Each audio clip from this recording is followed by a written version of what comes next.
अस्सलाम वालेकुम। क्या हाल है स्टूडेंट्स? कैसे हैं आप लोग? उम्मीद करता हूँ आप सब खैर खैरियत से होंगे और अच्छे से पढ़ाई कर रहे होंगे। Welcome to my class. This is me your physics teacher Faisal Aziz from government degree boys college Baldia. I am government professor here to teach you physics for your entry test। वालेकुम अस्सलाम, वालेकुम अस्सलाम। क्या हाल चाल, कैसे हैं बच्चों? खैरियत से हैं?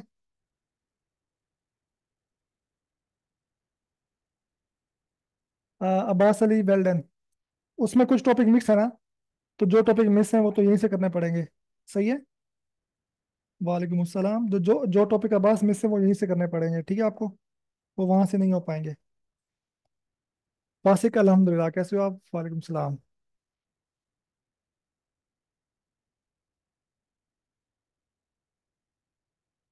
एमडी कैट में जो जो है आपके पास, आ, कुछ चीज़ें मिस हैं। अब इस साल ऐड हुई हैं, जिसमें वेक्टर हो गया, आपका फ्लूइड हो गई।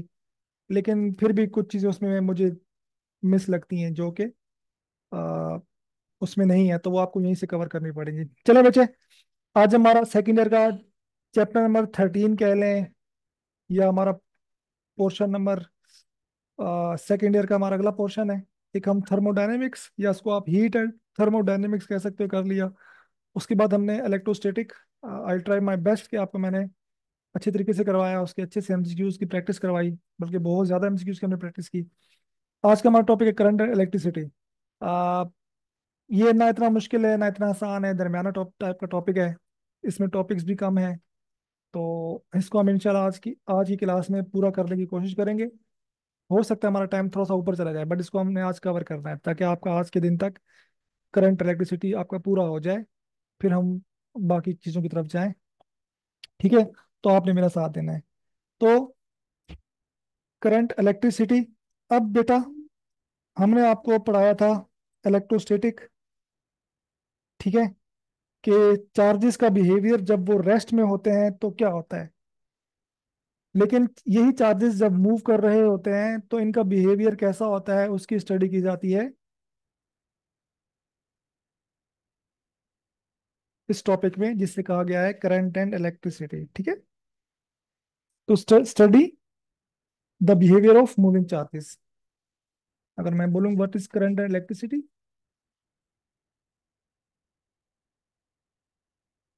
करंट एंड इलेक्ट्रिसिटी क्या है, तो आप बोलेंगे sir study.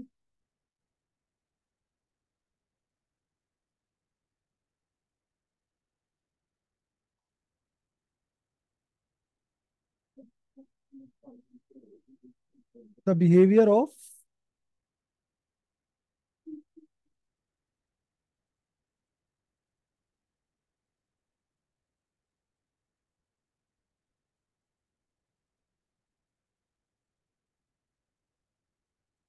Study the behaviour of.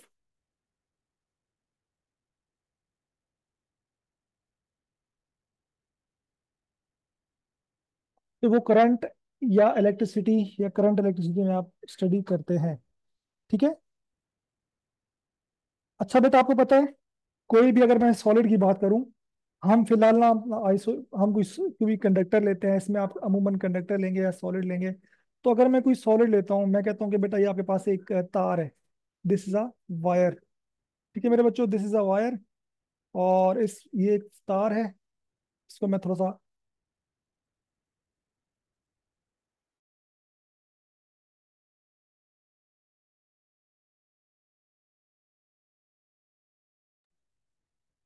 तो ये हमारे पास,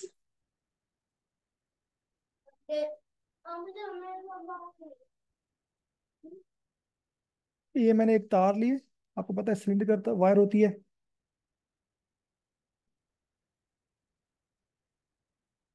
ओके बच्चों, सो ये हमारे पास एक वायर है। और मेरे बच्चों, ये वायर है, फिर बता रहा हूँ कुछ ऐसे है ये।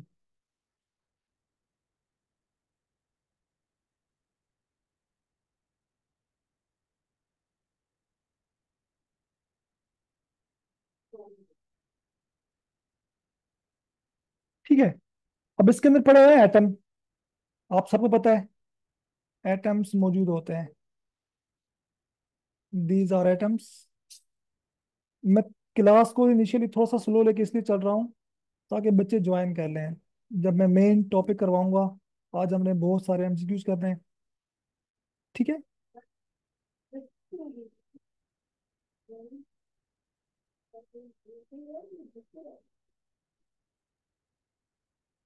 तो ऐसे बेइंतहा एटम्स मौजूद होते हैं, ठीक है। बेइंतहा एटम्स मौजूद होते हैं हमारे पास। These are called atoms.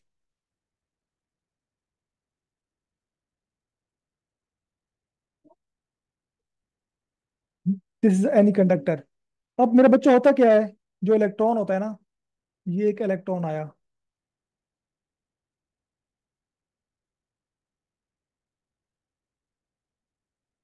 तो नेचुरली क्या होता है, इलेक्ट्रॉन इलेक्ट्रॉन मूव कर रहा होता है। ठीक है। नेचुरली इलेक्ट्रॉन मूव कर रहा होता है बड़ी स्पीड के साथ। कभी यहाँ जाता है, कभी यहाँ टकराता है, यहाँ से टकरा के यूं जाता है, यहाँ से यूं टकराता है। ठीक है। यहाँ से यूं टकराता है, फिर यहाँ आ जाता है। तो इसकी रैंडम या जिग जैग मोशन होती है। इलेक्ट्रॉन नॉर्मल हालत में जिग जैग मूव कर रहा होता है नॉर्मली। ठीक है। अभी हमने कोई वोल्टेज अप्लाई नहीं किया। अभी हम लोगों ने कोई वोल्टेज अप्लाई मेरे बच्चों नहीं किया। ठीक है, तो ये मूव कर रहे होते हैं। और इसकी वेलोसिटी इतनी ज्यादा होती है, ये मिलियंस में होती है। इसकी वेलोसिटी जो होती है वो तकरीबन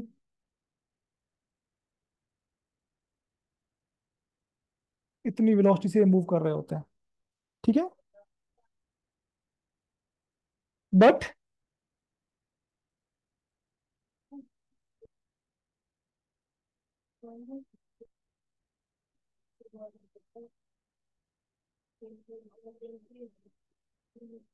व्हेन वी अप्लाइड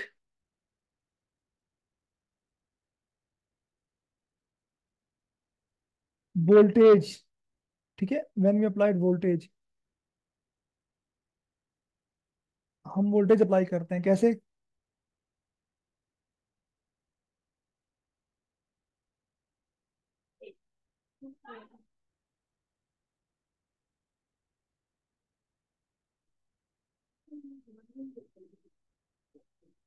ठीक है बच्चों, वोल्टेज अप्लाई करते हैं तो उससे क्या होता है, कंडक्टर में एक इलेक्ट्रिक फील्ड आ जाती है। सही है।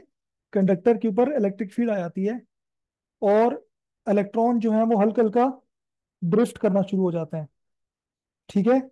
इलेक्ट्रॉन्स थोड़ा सा ड्रिफ्ट, हल्का सा ड्रिफ्ट करते हैं, जिसे कहा जाता है ड्रिफ्ट वेलोसिटी। सही है। सही है।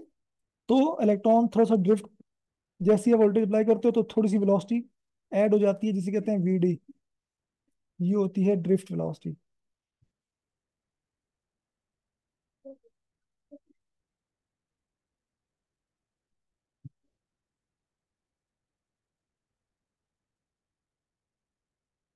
दिस इज कॉल्ड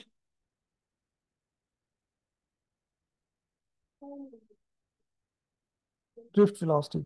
ये बहुत छोटी छोटी सी होती है, 10 टू पावर माइनस, तकरीबन इसकी जो वैल्यू होती है, इसकी जो मेरे बच्चों वैल्यू होती है बहुत कम होती है, लेकिन यही सबब बनती है जो आपका करंट आपको मिल रहा होता है ना,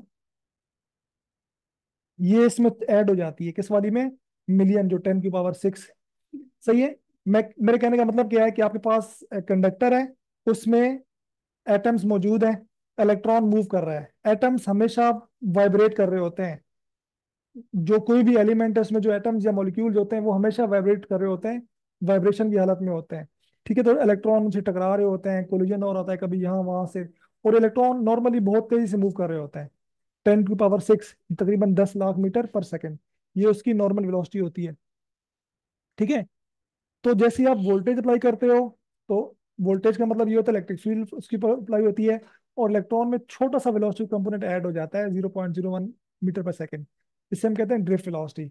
ये उसमें ऐड हो जाता है 10 लाख में, और जो हमें करंट की फॉर्म में मिल रहा होता है, चूंकि हम इसको फिर ऑब्जर्व कर रहे होते हैं। अदरवाइज जो 10 लाख मैं आपको बता रहा हूँ ना, ये वाली वेलोसिटी जो है, जो जिग जैग मोशन के साथ लिखी हुई है, ये होती है, लेकिन हमें लगती नहीं है क्योंकि नेट वो उससे बाहर नहीं आ पाता। वरना आपको आयरन से, हर चीज से आपको झटके लगे, आयरन पकड़ो तो ऊपर, तो आपको करंट नहीं लग रहा होता, लेकिन वो इलेक्ट्रॉन मूव कर रहे होते हैं, बहुत तेजी से मूव कर रहे होते हैं, बट हमें उसका कोई नुकसान नहीं होता। लेकिन हाँ, वोल्टेज अप्लाई करेंगे तो थोड़ा सा कंपोनेंट ड्रिफ्ट का ऐड हो जाएगा, और वो वेलोसिटी जो है आपको फिर नुकसान पहुंचाती है। सही है। यहाँ से फिर हमारे पास कॉन्सेप्ट आता है करंट का। ठीक है, तो ये इलेक्ट्रॉन है, नंबर ऑफ चार्जेस हैं। तो नंबर ऑफ चार्जेस जो आपके जा रहे हैं,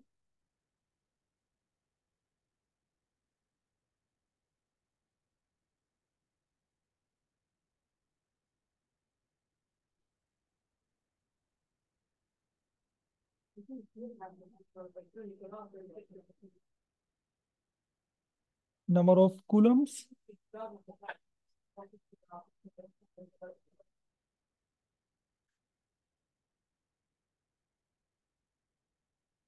of charges pass through any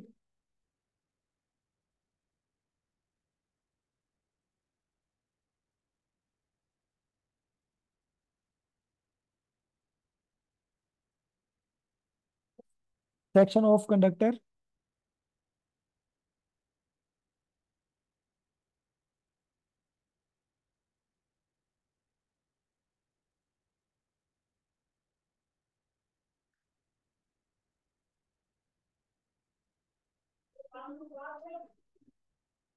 in 1 second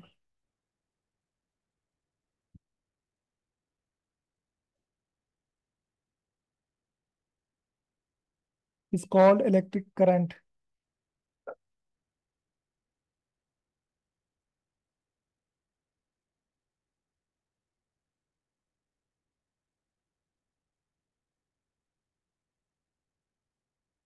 क्या कहना चाह रहे हैं बच्चे? कहना ये चाह रहे हैं कि ये जो चार्जेस हैं Q upon T, per unit time जो चार्जेस गुजर रहे हैं, इसे हम कहते हैं इलेक्ट्रिक करंट। किसी भी एरिया से गुजरेंगे, तो आप कोई भी क्रॉस सेक्शन एरिया ले लो, ठीक है। और मेरे बच्चों, इसका जो यूनिट होता है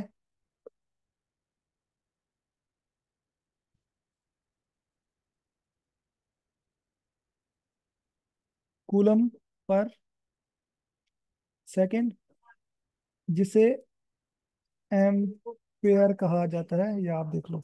सही है। अब करंट की बेटा दो टाइप होती हैं। करंट की डायरेक्शन, अगर आप करंट की डायरेक्शन की बात की जाए,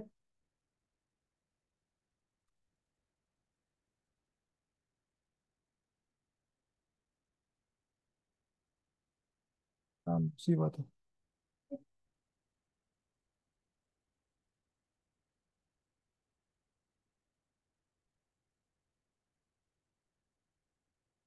एक मिनट बचो।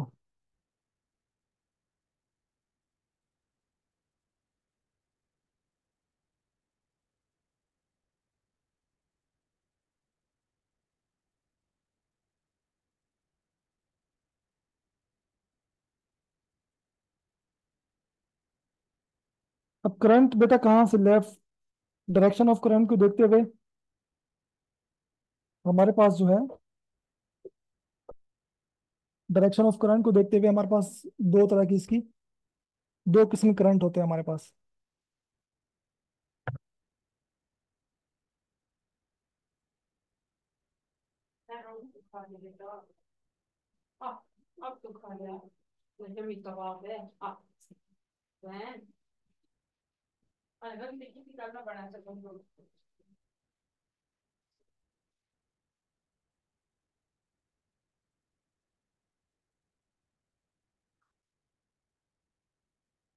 दो किस्म के बेटा होते हैं। पहला हमारे पास होता है electric current, sorry electronic current.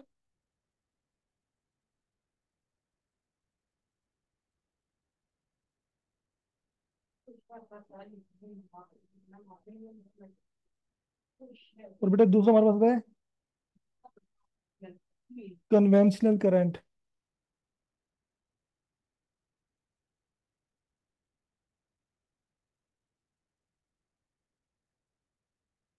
Second हमारे पास कन्वेंशनल।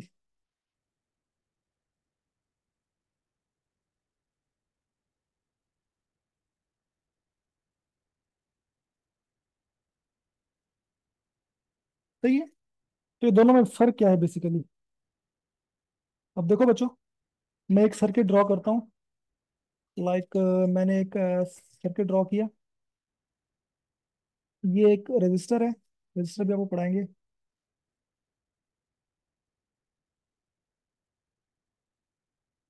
तो ये कोई लोड, कोई भी लोड है, और ये मेरे पास लगा दिया मैंने बैटरी के साथ।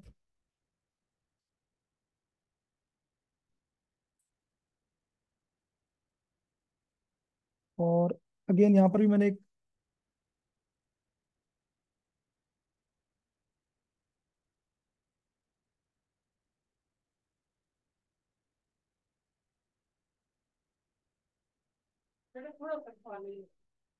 सही है मेरे बच्चों। रियल में क्या होता है? रियल में बेटा क्या होता है? ये बैटरी का नेगेटिव टर्मिनल है, ये पॉजिटिव। रियल में ये होता है कि नेगेटिव के पास है इलेक्ट्रॉन, तो इलेक्ट्रॉन फ्लो करते हैं सर्किट में से, ठीक है। ठीक है, इलेक्ट्रॉन फ्लो करते हैं कहाँ से? Negative to,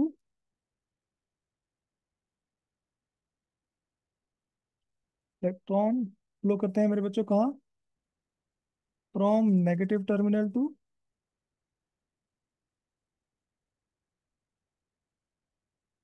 positive terminal. जबकि कन्वेंशनल का मतलब ये है कि साइंटिस्ट ने चीज को मुश्किल बनाने के लिए, बच्चों को ताकि परेशान हो, आगे किताबें मुश्किल हो, ज्यादा लोग पढ़ ना पाए, कहा कि नहीं भाई, कन्वेंशन तो ये है कि हम कहेंगे कि भाई पॉजिटिव से करंट फ्लो करता है। ठीक है, ये कन्वेंशनल है। रियलिटी में क्या हो रहा होता है? नेगेटिव से पॉजिटिव। कन्वेंशनली क्या होता है? ठीक है, यहाँ मैं लिख देता हूँ।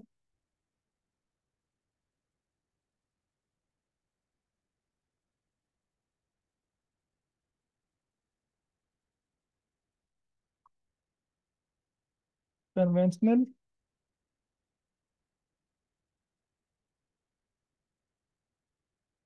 करंट फ्लो फ्रॉम, ओके,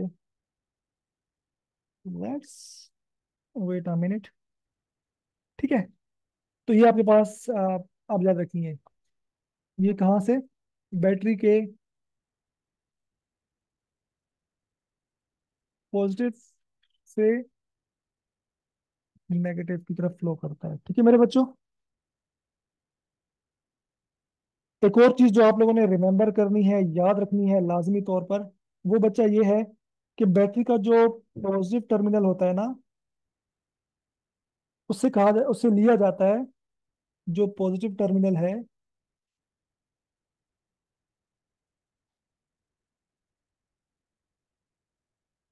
उससे हाई पोटेंशियल कहा जाता है। ठीक है, ये सारी हमारी अपनी बनाई हुई कन्वेंशन है। इसे कहा जाता है मेरे बच्चों हाई पोटेंशियल।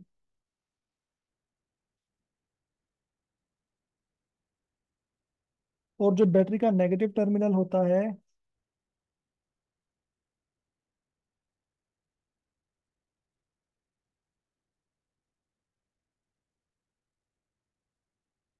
इसे कहा जाता है low potential.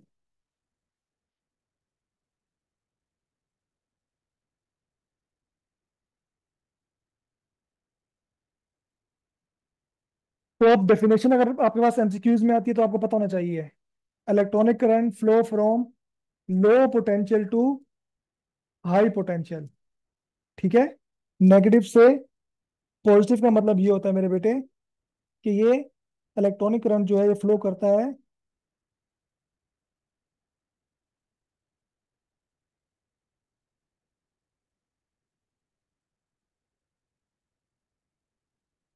Low potential to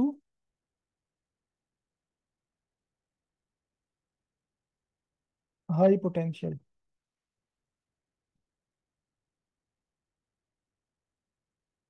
और कन्वेंशनल करंट जो है ये कहता है कि आप करंट फ्लो करता है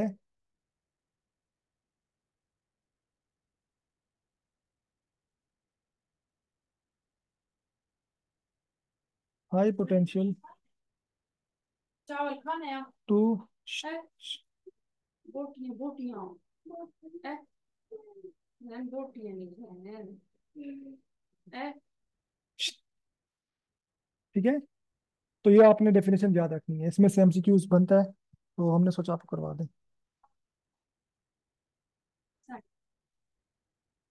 तो परे खाने से कल गरम कर खाएंगे। देखा सो रखो जो। छोड़ रहा ना खो गैस करना है। दिन में गरम कर। बच्चों यहाँ तक कोई प्रॉब्लम प्लीज पूछ लें। If anyone have any problem till here you can ask मी। आसान है अभी तक तो चीजें।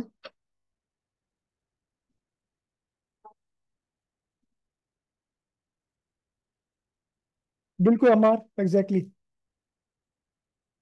कन्वेंशनल किताबों में आप सर्किट सॉल्व करते हुए कन्वेंशनल यूज करते हैं, ठीक है, हाई से लो। रियल में क्या होता है, इलेक्ट्रॉनिक करंट होता है।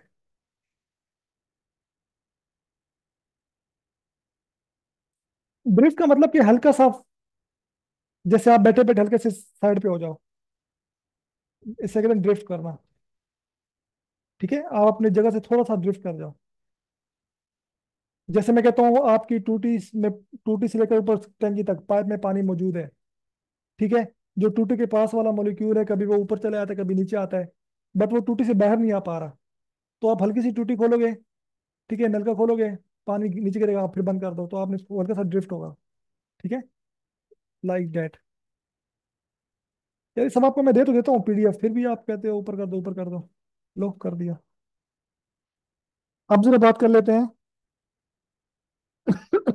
ओहम लॉ की।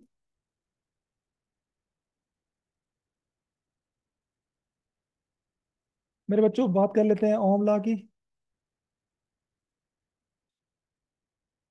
The very the important the topic they.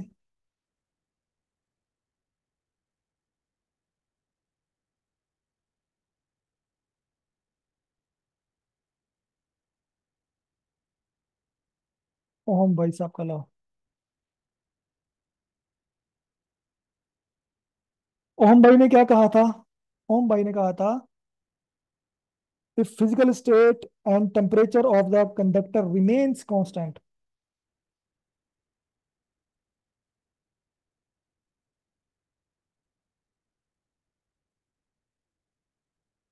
Physical state जो है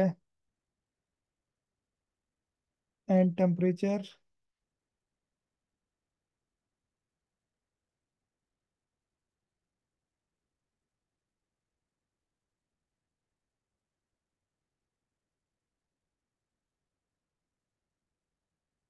ऑफ द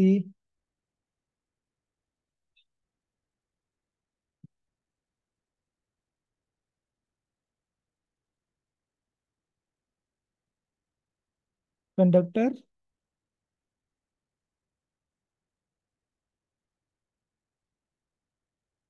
रिमेन्स कांस्टेंट। अगर ये सब कांस्टेंट हो, ठीक है, तो भाईजान ने कहा था कि करंट और वोल्टेज डायरेक्टली प्रोपोर्शनल होगा। वोल्टेज बढ़ाते जाओगे उतना ज्यादा आपको करंट मिलेगा। सही है।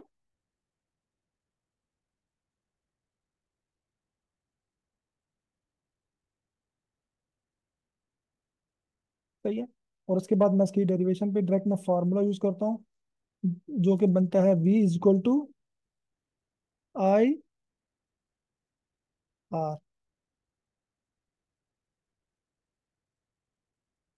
तो बच्चों यहाँ पर जो है आई, यहाँ पर करंट है,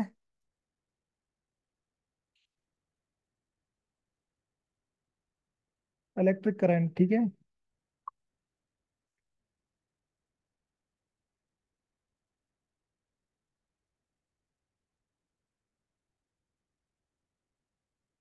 V यहाँ पर अप्लाइड वोल्टेज है।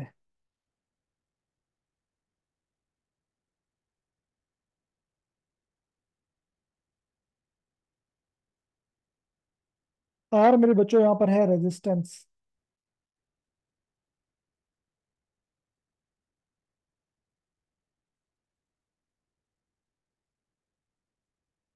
जो कि कांस्टेंट है।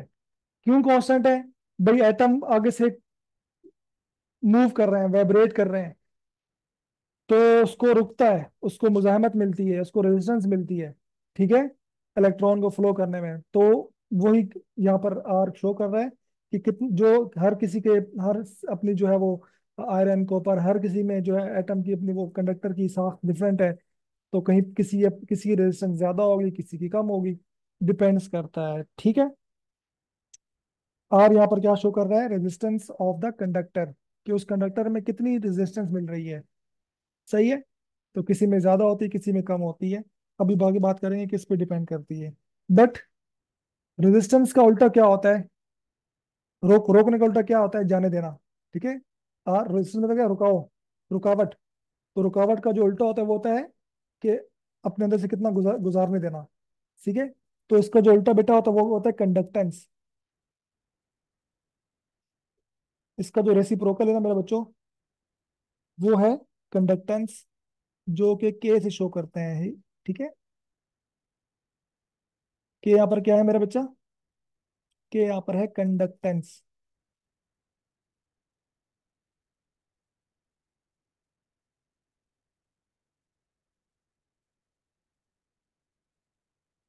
ठीक है।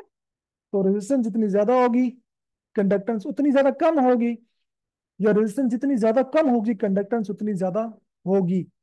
और ये मैंने एक एमसीक्यू देखा था, मैं आपको आज अभी करवा भी दूंगा।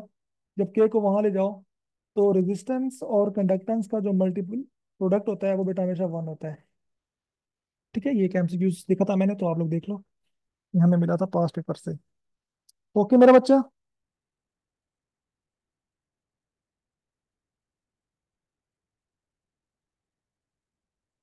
इसकी कुछ लिमिटेशंस हैं जो कि आपने ओहम लॉ की ध्यान में रखनी है। क्या क्या क्या क्या लिमिटेशंस हैं वो हम आपको दिखा देते हैं।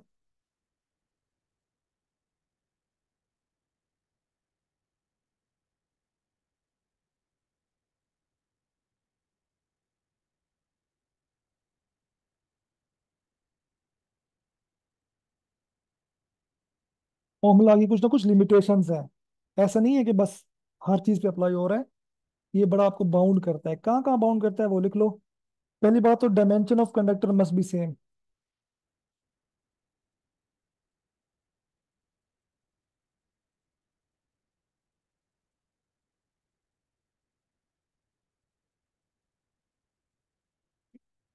डायमेंशन ऑफ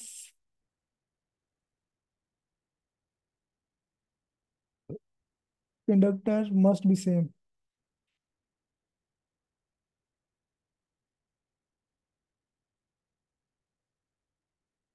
डायमेंशन का क्या मतलब है मेरा बच्चा? डायमेंशन का मतलब ये है कि जैसे आपने तारे देखी होंगी, कितनी स्मूथ होती है ना। ऐसा तो नहीं कहीं से पतली होती है, कहीं से मोटी होती है तार, खड्डे वड्डे जैसे सड़कों पे होता है, ऐसा तो नहीं होता। तार आपके पास बिल्कुल स्मूथ होती है, या तो उसका डायमीटर 9 होगा या 11 होगा, 100 वाट जितना भी। लेकिन वो जैसे आपके पास एक पानी का पाइप होता है, अगर पानी का पाइप कहीं से पतला है, कहीं से मोटा है, डायमेंशन, इसे हम कहते हैं डायमेंशन सेम नहीं है। तो डायमेंशन आपको उसकी बिल्कुल परफेक्ट चाहिए, सेम चाहिए। ठीक है। दूसरी बात, टेम्परेचर बढ़ने से ना मुसीबत बन जाती है, तो टेम्परेचर आपने कांस्टेंट रखना है।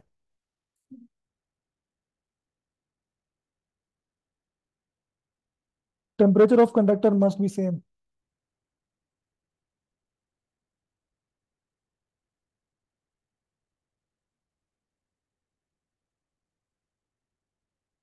Temperature of conductor must be same.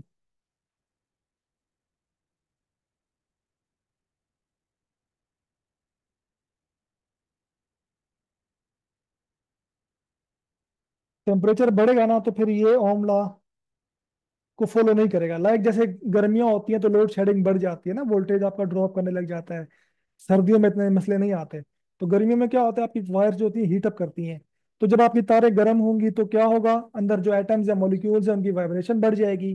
तो जब उनकी वाइब्रेशन बढ़ जाएगी तो वो लंबे लंबे एम्पलीट्यूड के साथ मूव करेंगे, तो ज्यादा कोलिजन बढ़ेगा। तो जब कोलिजन बढ़ जाएगा तो रेजिस्टेंस बढ़ जाएगी। ठीक है। तो रेजिस्टेंस आपकी जो है वो, उस पर फर्क पड़ता है। तो ये आपने देखना है कि ध्यान में रखना है कि आपकी जो है वो टेम्परेचर आपके पास कांस्टेंट होना चाहिए, या कम होना चाहिए। और एक और है, मैं आपको जब इंशाल्लाह इलेक्ट्रॉनिक्स पढ़ाऊंगा, सेमीकंडक्टर, तो जो सेमीकंडक्टर्स होते हैं, जो कंडक्टर्स पूरे नहीं होते, दरमियान के होते हैं ना, वो पूरे इंसुलेटर होते हैं ना पूरे कंडक्टर, उन्हें हम कहते हैं सेमीकंडक्टर्स। तो ये अप्लाई नहीं होता, not apply on semiconductors.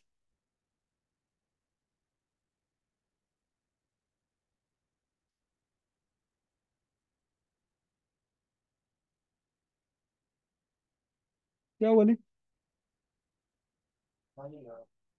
Semiconductor, semiconductors होगा ना, तर तो नहीं होगा, because of their non linear behaviour.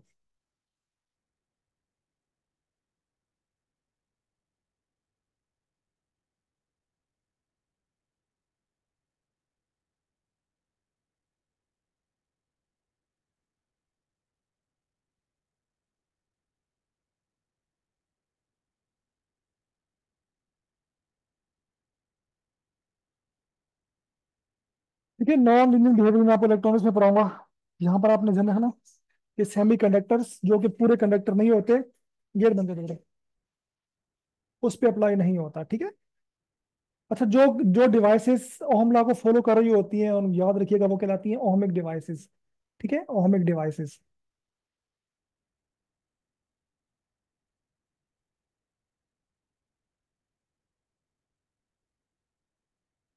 ठीक है मेरे बच्चों,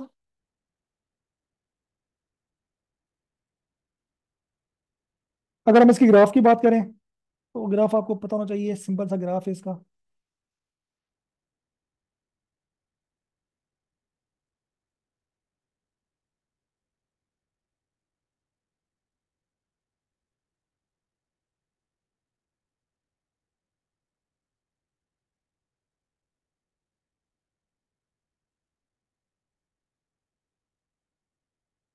so current end voltage. So voltage आपका जैसे जैसे इंक्रीज होगा, करंट आपका इंक्रीज होता जाएगा, होता जाएगा, होता जाएगा। But it's not going to infinity. एक टाइम आता है, आप ग्राफ ओम लॉ को फॉलो करना बंद कर देते हैं, तो ग्राफ हो जाता ऐसे। ठीक है, तो इसकी एक लिमिट है, क्योंकि जितना आप वोल्टेज बढ़ाओगे करंट, तो उससे ना हीटिंग भी होती है, तो हीटिंग इफेक्ट भी आता है। अभी आगे जाके इक्वेशन आएगी, P equal to I V, power dissipation. तो पावर जब ज्यादा होती है, तार यहाँ पे गर्म हो जाती हैं।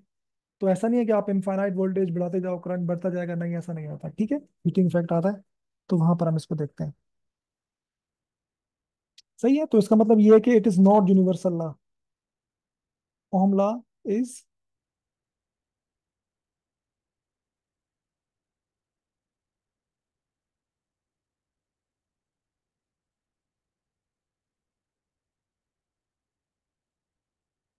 यूनिवर्सल लॉ नहीं है।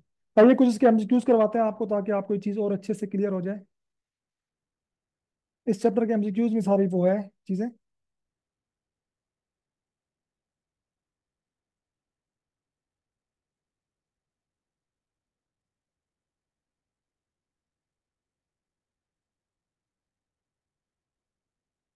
सो मेरे बच्चों, let's have some practice for MCQ.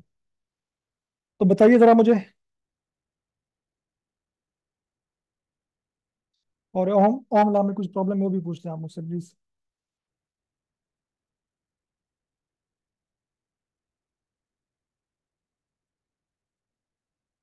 Very good, straight line होती है, ठीक है, no straight line, straight line.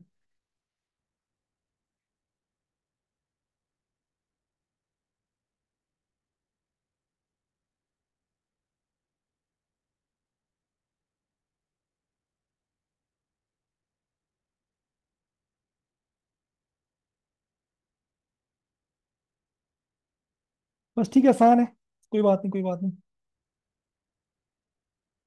सो आप किसका ऑप्शन है, सी, स्ट्रेट लाइन है, ठीक है। अच्छा, एक चीज मैं भूल के बताना, कि इसका जो स्लोप है वो हमें क्या बताएगा। स्लोप तो पता है ना आपको, मैंने डिटेल में पढ़ाया था जब हम आपको, जब फर्स्ट ईयर पढ़ा रहे थे, वहां मैंने आपसे स्लोप वगैरह बहुत डिटेल में डिस्कशन की थी।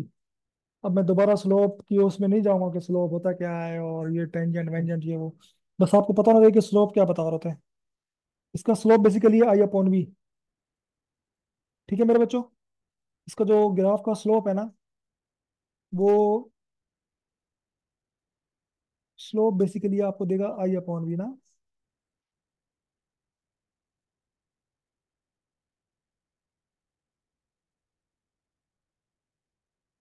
और ये आपको देता है के कंडक्टेंस।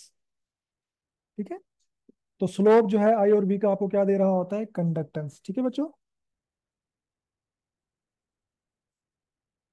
स्लोप आपको क्या दे रहा होता है,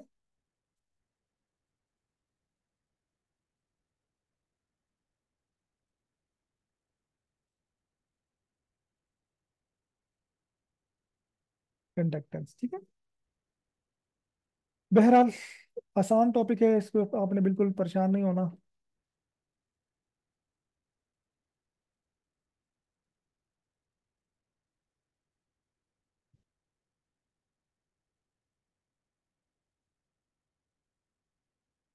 तो मेरे बच्चों जरा मुझे इसका आंसर बताइए।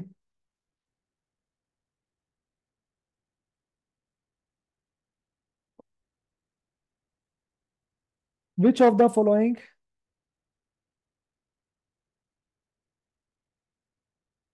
Does not obey Ohm law. तो कॉपर आपके पास कंडक्टर है, एल्यूमिनियम कंडक्टर है, आयरन।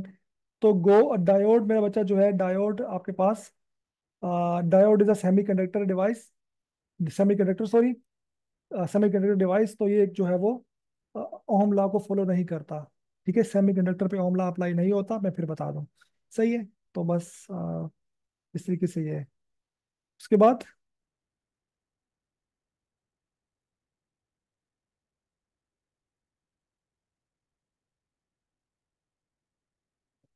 तो बेटा ये एक सवाल है।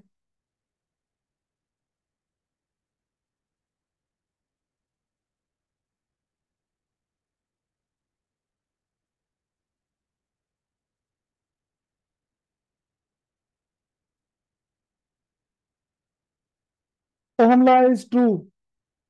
बेटा इसका आंसर बताइएगा, शाबाश। Ohm law is true for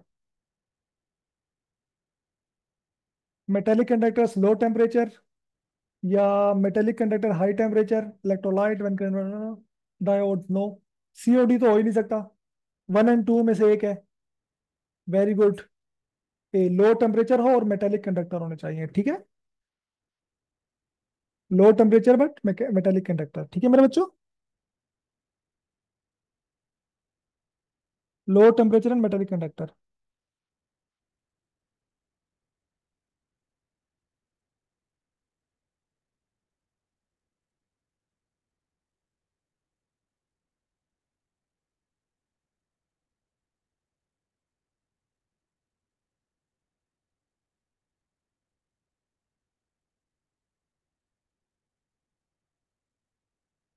बच्चों टेल मी, मुझे इसका आंसर।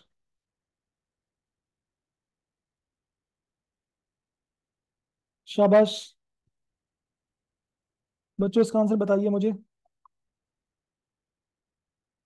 कंडक्टर एंड रेजिस्टेंस का क्या होता है, प्रोडक्ट। मैंने करवा भी दिया आपको। Very good very good very good, excellent excellent, very good, माशाल्लाह माशाल्लाह माशाल्लाह। क्या बात है भाई, जीते हो आप लोग सारे। क्या बात है मेरे चीतो। ना बी कौन बोल रहे हैं, क्या हो गया।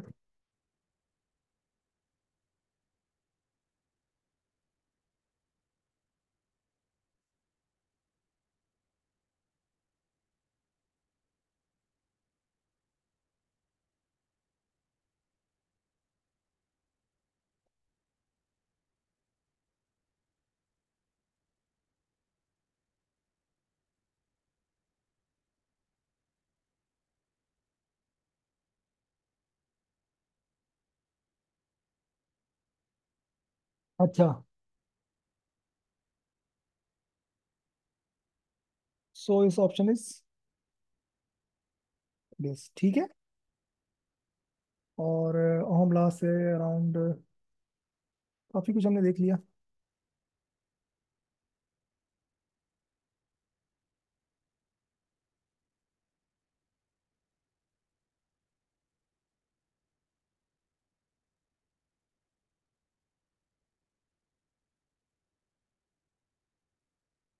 चलें, एमसीक्यूज तो बहुत सारे हैं। Let's move toward our next topic. क्या एक एमसीक्यू और कर लेते हैं।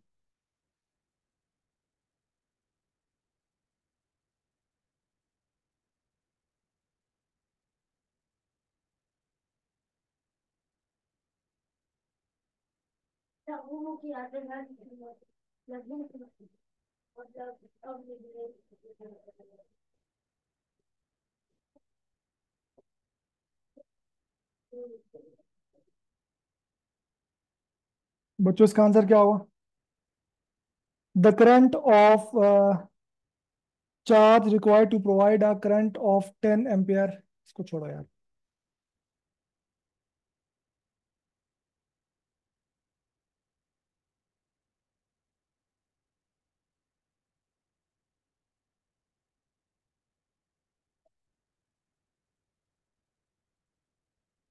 गर्मी बहुत है यार।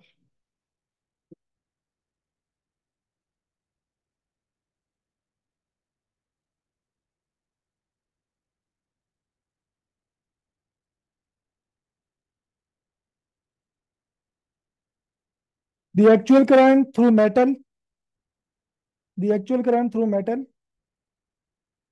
इज। तो एक्चुअली में क्या होता है बच्चों? इलेक्ट्रॉनिक करंट होता है, ठीक है। लेकिन जो मैंने कहा है ना आपको कि जो हम लेते हैं कन्वेंशनल करंट, वो बेसिकली हम जो होता है सर्किट्स को सॉल्व करने के लिए और जो भी फिजिक्स वगैरह करने के लिए हम उसको ऐसा ले लेते हैं। बट रियल में इलेक्ट्रॉन फ्लो कर रहे होते हैं, ठीक है।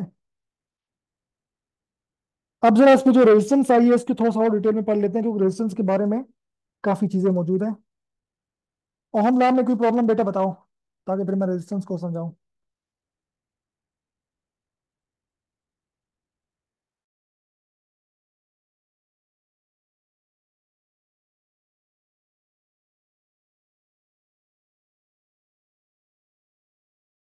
जी बेटा, कोई सवाल?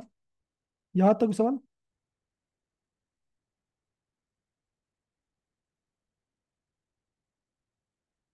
I think current.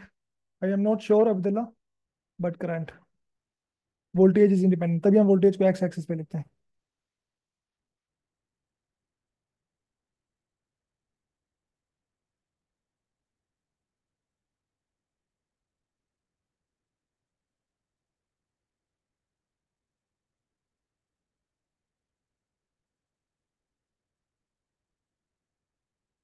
भाई हाई पर फुल, लो टेम्परेचर पर। Ohm last true for metallic conductors at low temperature, ठीक है। और वन का मतलब ये है कि रेजिस्टेंस जो होती है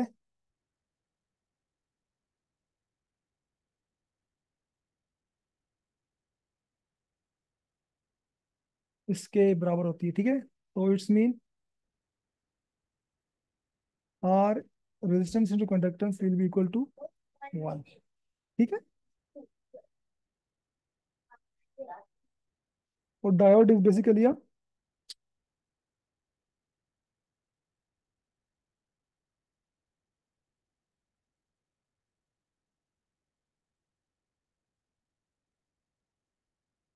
सेमीकंडक्टर डिवाइस, ठीक है। तो चलिए बात करते हैं रेजिस्टेंस की।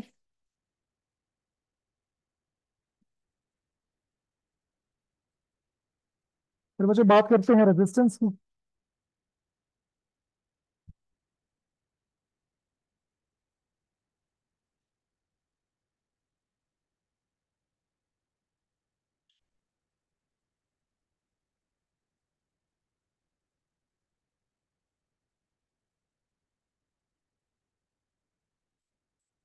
तो जैसा कि मैं आपको बता चुका हूँ, ये क्या है? The opposition of flow of current.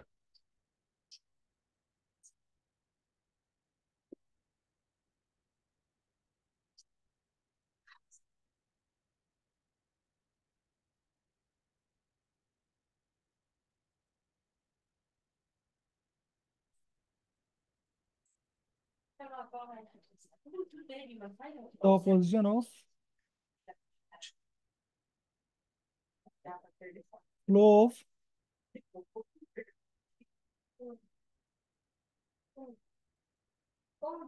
Electric current, ठीक है। इलेक्ट्रिक करंट को जो ऑपोजिशन मिलती है उससे हम कहते हैं रेजिस्टेंस, ठीक है। It is called resistance. और जो कंपोनेंट होता है वो रेजिस्टर कहलाता है, आपको पता ही है। इसको जो मेरे बच्चों यूनिट होता है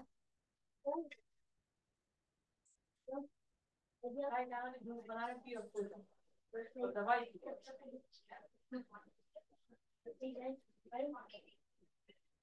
इसका जो मेरे बच्चों यूनिट है, गेट बंद करो।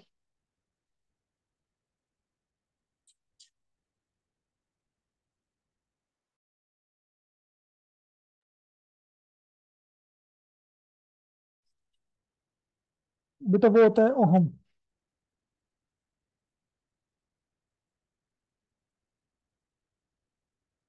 स्लो करो। ठीक है मेरे बच्चों।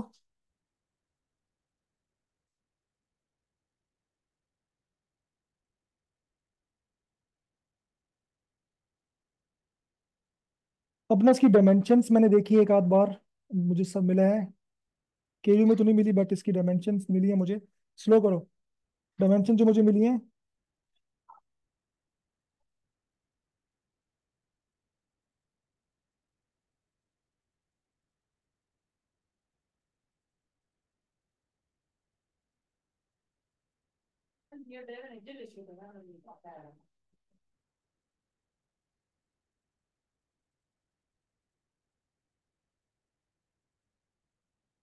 ML2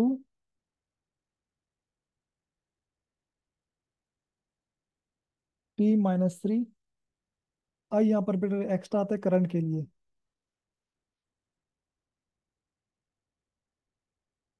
I-2, ठीक है। करंट के लिए आई आता है। अब ये कैसे आई डायमेंशन, चलो मैं करवा ही देता हूँ। देखो बच्चों, ओहम लॉ के मुताबिक V equal to I R। ठीक है बच्चों, V equal to IR।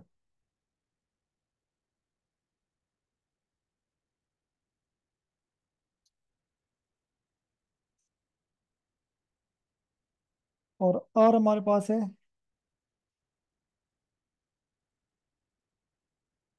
Voltage upon current. ठीक है।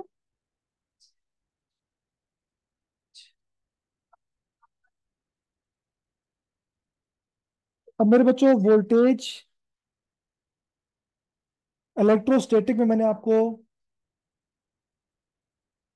याद है, electric field intensity equal to voltage upon S था, del V upon del S.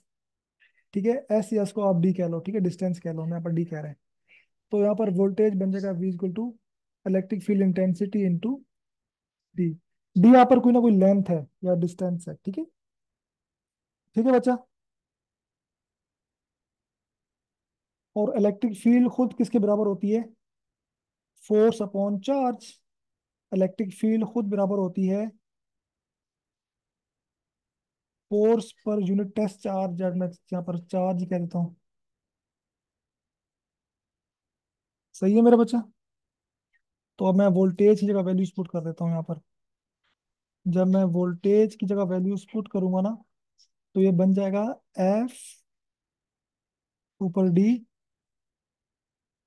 Divide में क्यू नीचे आ रहा है, क्यू इंटू आई। ठीक है। अब अब मेरे बेटो, मैंने आपको करंट का फॉर्मूला क्या बताया था, चार्ज पर यूनिट टाइम। तो यहाँ से चार्ज का फॉर्मूला क्या बन जाएगा मेरे बच्चों, करंट टी वहां जाके मल्टीप्लाई हो जाएगा आई इंटू टी। सही है। तो अब क्यू की वैल्यू पुट कर दो। तो जब हम क्यू की वैल्यू पुट करेंगे ना, ऊपर आ जाएगा एफ डी, डिवाइड में क्यू की जगह आ जाएगा आई टी, और एक आई पहले से आ रहा था। ठीक है।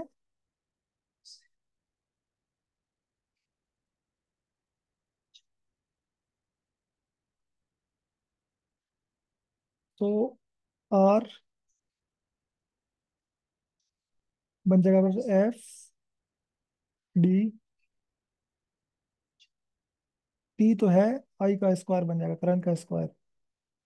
अब आप एफ की जो आपको याद होनी चाहिए, एफ कैसे निकली थी, एफ होता है metre per metre kilogram metre per second square. तो M L upon T square, वो सारी वगैरह आप पुट करोगे, तो आप निकाल लो, या तो उसको याद कर लो, या तो आप वहाँ पर पेपर में जल्दी आपको निकालना आनी चाहिए। और उसके लिए आपको तमाम के तमाम फार्मूले पूरी बुक के जहन में होने चाहिए। अगर ये मुश्किल है तो आपको ये याद करनी, क्योंकि मुझे रेजिस्टेंस की थोड़ी सी इंपॉर्टेंट लगती है डायमेंशन, इसलिए मैं करवा देता हूँ बच्चों को। तो या तो आप इसको याद कर लो, या फिर आप इसको देख लो। ठीक है बच्चा। अच्छा जी। अब अगर मैं बात करूँ रेजिस्टेंस खुद किस किस पे डिपेंड कर रही है, तो उसके लिए मैं लेता हूँ, जैसे मैं एक एलिमेंट लेता हूँ, और मैं कहता हूँ एक सिलेंडर है या एक तार है। उस तार की लंबाई है ये, ठीक है। ठीक है बच्चों, ये उस तार की है लंबाई।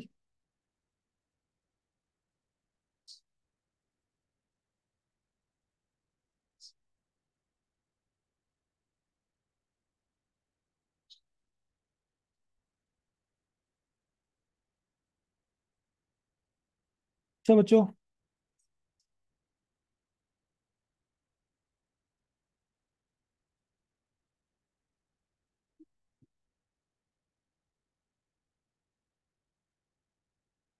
और मेरे बेटा इसकी ये है लेंथ।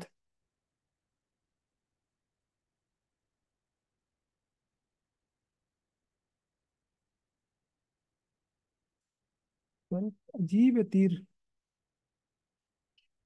आगे पीछे क्यों हो जाता है।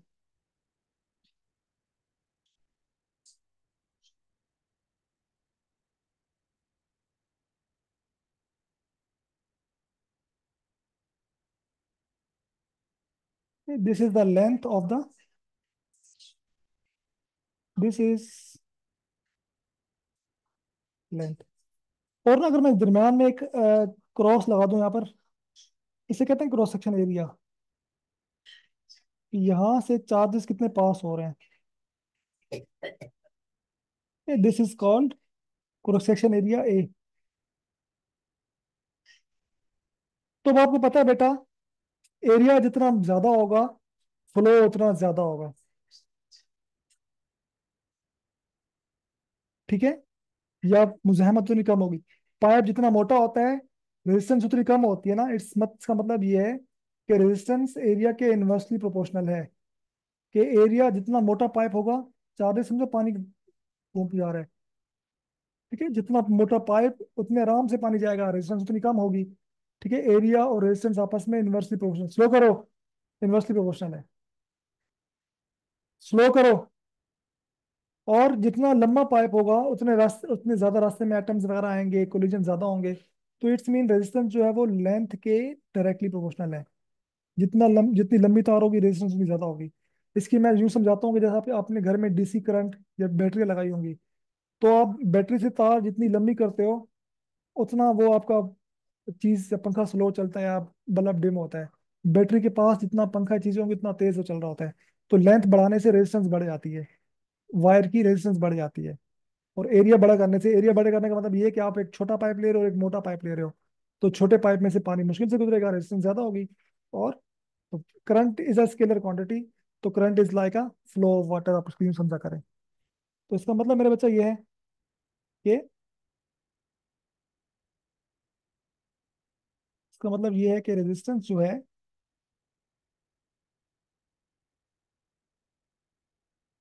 लेंथ के डायरेक्टली है और एरिया के इनवर्सली है। तो बेटा जब साइन ऑफ प्रोपोर्शनलिटी हटाते हैं तो आपके पास एक इक्वल आता है और एक कांस्टेंट आता है। यहाँ पर कांस्टेंट है रो।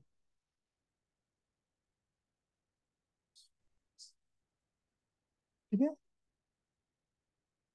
अब ये रो क्या बला है, ये हम आपको बता देते हैं। एल है लेंथ ऑफ कंडक्टर,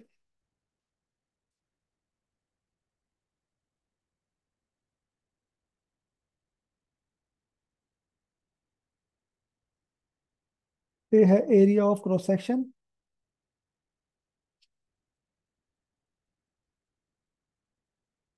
बाहर तो नहीं गए?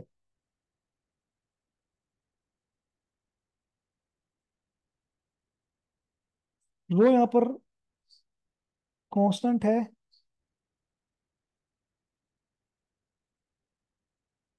और इसे कहा जाता है रेजिस्टिविटी।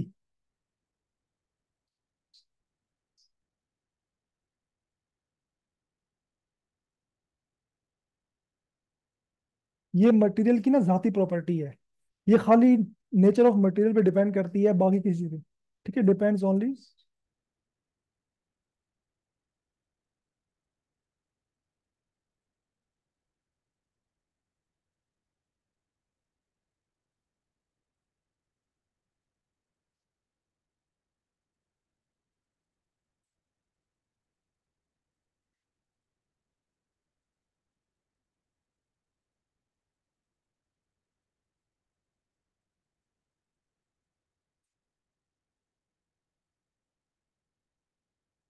ठीक है, मटेरियल की नेचर पे डिपेंड करती है और किसी चीज पे नहीं।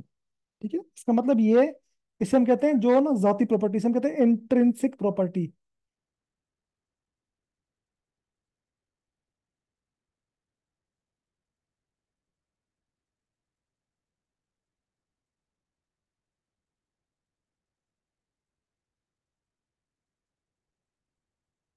मतलब ये कहने का ये है कि लेंथ बढ़ाने से रेजिस्टेंस बढ़ती है, लेंथ कम करने से रेजिस्टेंस कम होती है, एरिया बढ़ाने से कम होती है, उल्टा वो जो भी है। लेकिन इसमें फर्क नहीं पड़ता, लेंथ बढ़ाओ कम करो, रेजिस्टिविटी जो आयरन की है वही होगी। आप तार मोटी लेके आओ, तार पतली लेके आओ, मोटी तार होगी रेजिस्टेंस कम होगी, पतली होगी रेजिस्टेंस ज्यादा होगी। बट रेजिस्टिविटी की वैल्यू कांस्टेंट है जो आयरन के लिए है।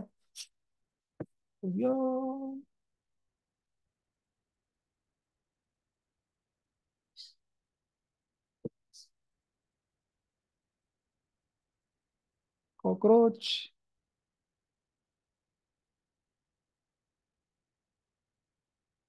ठीक है, इसे कहते हैं इनट्रिंसिक प्रॉपर्टी। जो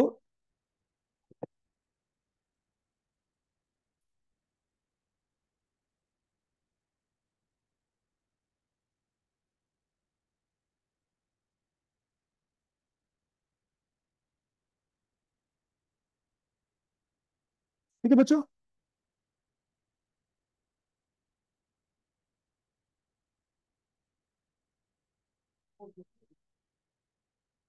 ठीक है, तो या तो टेम्परेचर पे डिपेंड करती है या फिर मटेरियल पे डिपेंड करती है, मटेरियल कैसा आपके पास। ठीक है बच्चों, सही है बच्चों। मटेरियल डिपेंड्स ओनली मटेरियल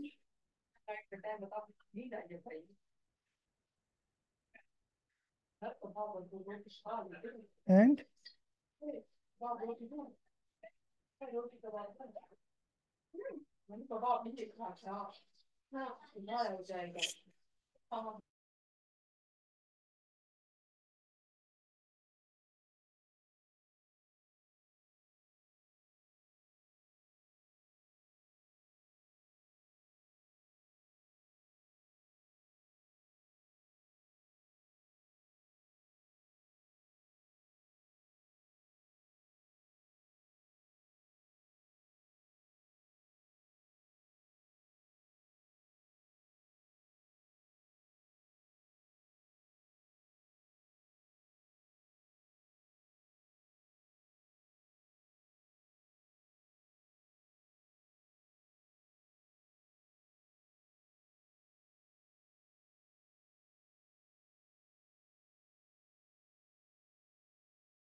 अच्छा बेटा,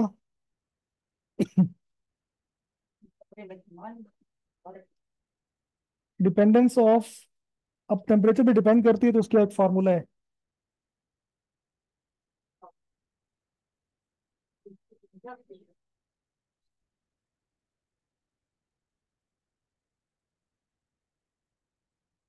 डिपेंडेंस ऑफ, नहीं करो,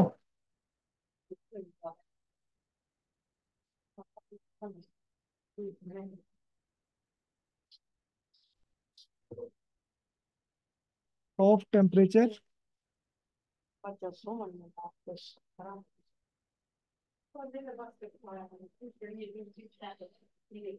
ऑन रेजिस्टिविटी।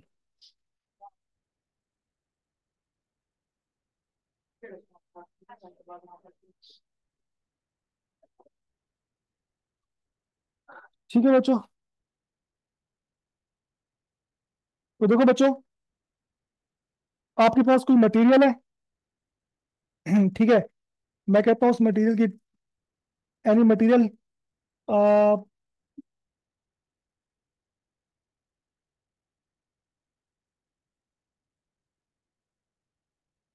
टेम्परेचर T1 है, इनिशियल टेम्परेचर T1 या 0 डिग्री सेल्सियस पर। और इस मौके पर बेटा उसकी जो रेजिस्टेंस है वो R1 है, ठीक है, या रेजिस्टिविटी भी उसकी ρ1 है। टेम्परेचर चेंज हुआ और चेंज होकर Δ2 हो गया। तो आपको पता है टेम्परेचर बढ़ने से क्या होता है। जब टेम्परेचर बढ़ता है तो एटम्स की वाइब्रेशन बढ़ जाती है, कोलिजन बढ़ता है, रेजिस्टेंस बढ़ जाती है। तो रेजिस्टेंस इंक्रीज होकर बच्चों हो गई, रेजिस्टेंस इंक्रीज होकर R2 हो गई। रेजिस्टेंस बढ़ता है तो रेजिस्टिविटी बढ़ जाती है, ये भी आपके पास बच्चों क्या हो गई, ρ2। तो इसका मतलब ये है कि टेम्परेचर में जो चेंज आया वो T2 - T1 आया। ऐसे ही R में और रो में। तो डायरेक्ट मैं आपको डेरिवेशन नहीं करवा रहा, फॉर्मूला बता रहा हूँ।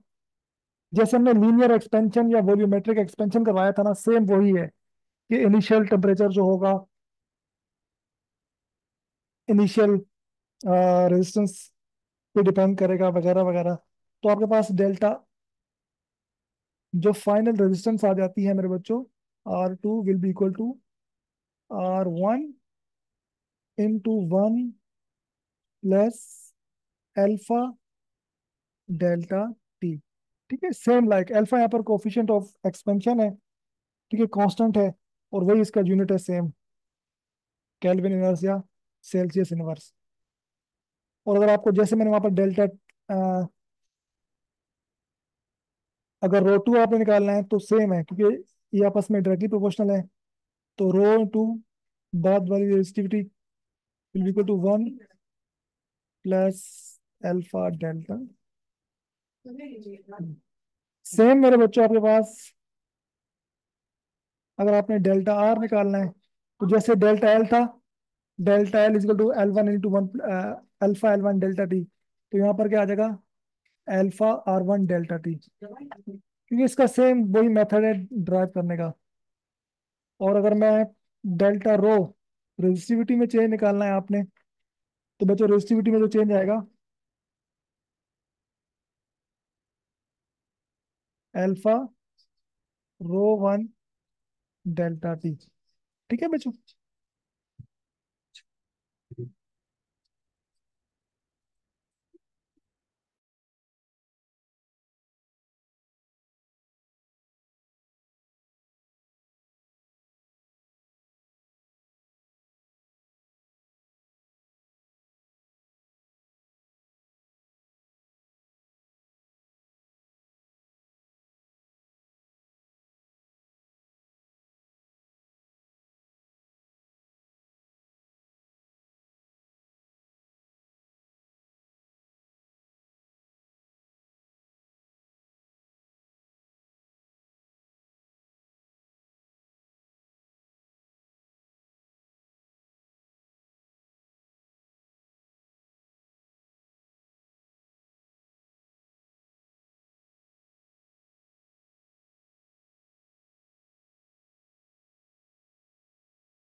तो बच्चों क्या आंसर है, the length of the wire is double, the conductance will be. Tell me its answer to me. बस थोड़ा थोड़ा बस।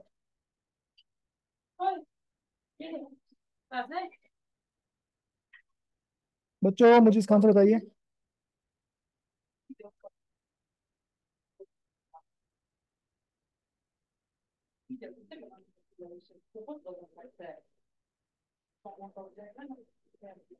क्या रेजिस्टेंस हाफ हो जाएगी,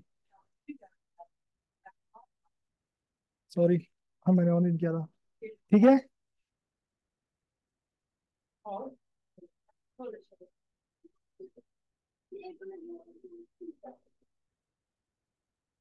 बिल्कुल Obaidullah, it's like a fluid, it is scalar quantity, ठीक है। जी मैम बेटा बोले।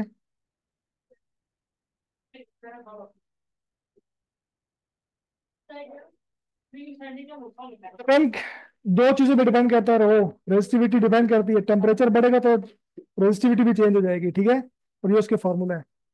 नो कंडक्टेंस, रेजिस्टेंस मानी रोकना, कंडक्टेंस मानी अपने अंदर से गुजारना। तो जो उसकी प्रॉपर्टी है कि वो कितना ज्यादा गुजार सकती है, this is called conductance, conductor होना। और जो उसकी प्रॉपर्टी वो कितना रोक सकता है करंट को, वो कहलाती है रेजिस्टेंस। दोनों एक दूसरे के इनवर्स हैं, उल्टे हैं, इसलिए वन अपॉन में आता है, ठीक है मैम। क्लियर ना? क्लियर है बेटा?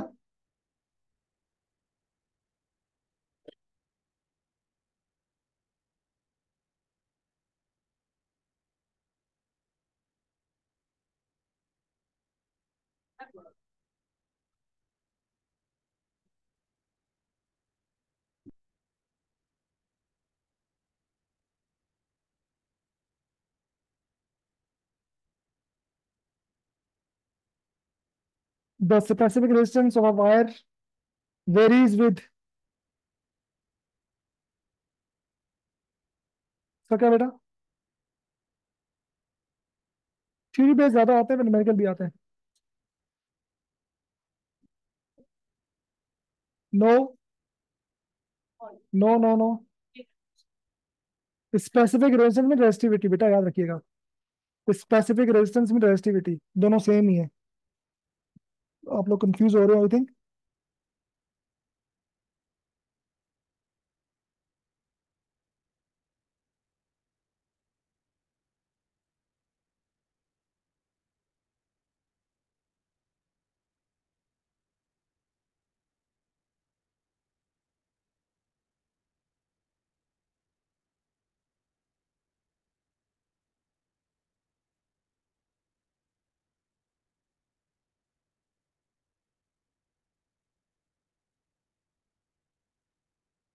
तो बेटा जस्ट चेंज होती है मटेरियल की वजह से, ठीक है।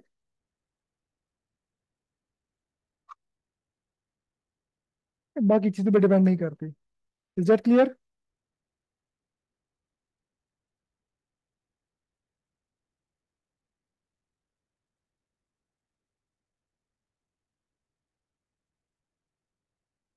अच्छा जी।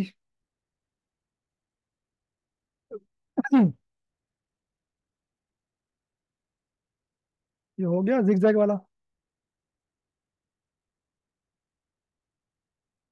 जिगजैग वाला हो गया, नहीं हुआ? नो। अच्छा जी।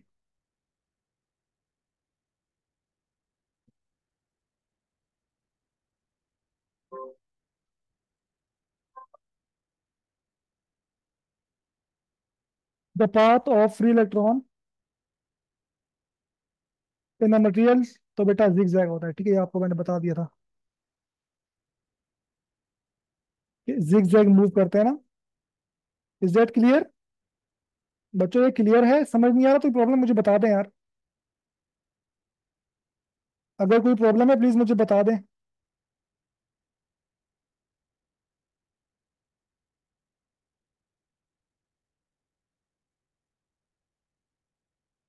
इलेक्ट्रोस्टैटिक में पढ़ा था बेटा, V upon delta V upon S, potential gradient वाला कॉन्सेप्ट जहन में लाओ।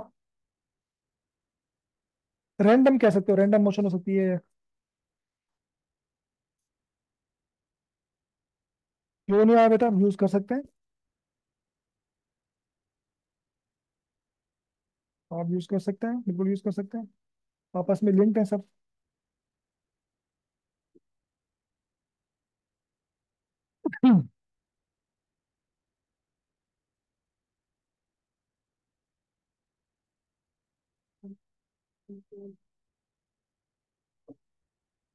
बच्चों स्लोप क्या बता रहा था हमें?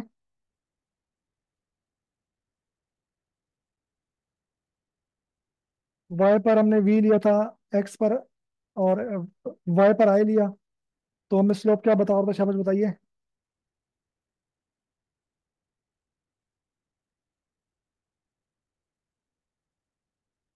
शाबाश, ये मैंने आपको ऊपर के लिखवा भी दिया था। What does slope tells us?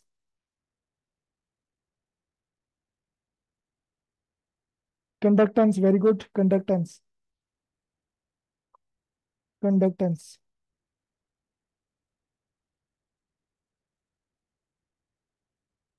ठीक है, मैंने बताया था आपको स्लोप बना के। याद है, भूल गए हो? ओहम लॉ में ये लिखा है बेटा, याद कर लो इसको।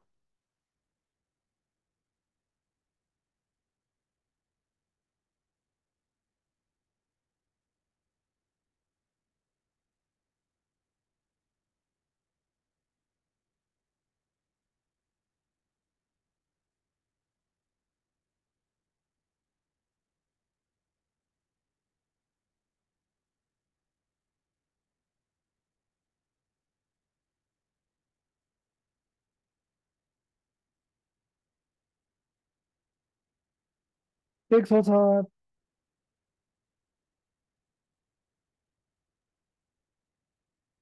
न्यूमेरिकल टाइप पे कर लेते हैं। देखो बच्चों,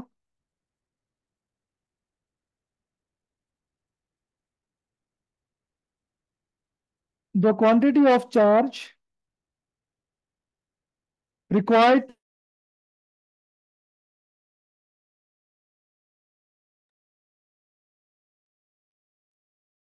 आई एम सॉरी, हमारा इंटरनेट चला गया था।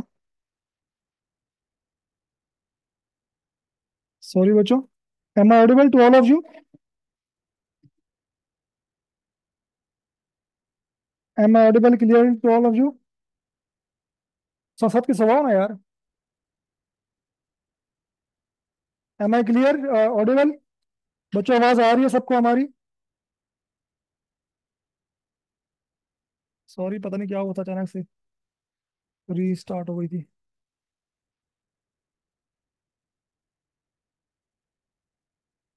ये मैंने क्या शेयर कर दिया?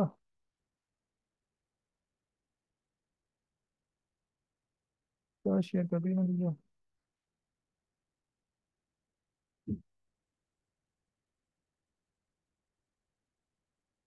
हाँ, ठीक है। तो देखो बच्चों, the quantity of charge required, Q आपको मालूम करना है। क्यू की वैल्यू हमें फाइंड आउट करनी है।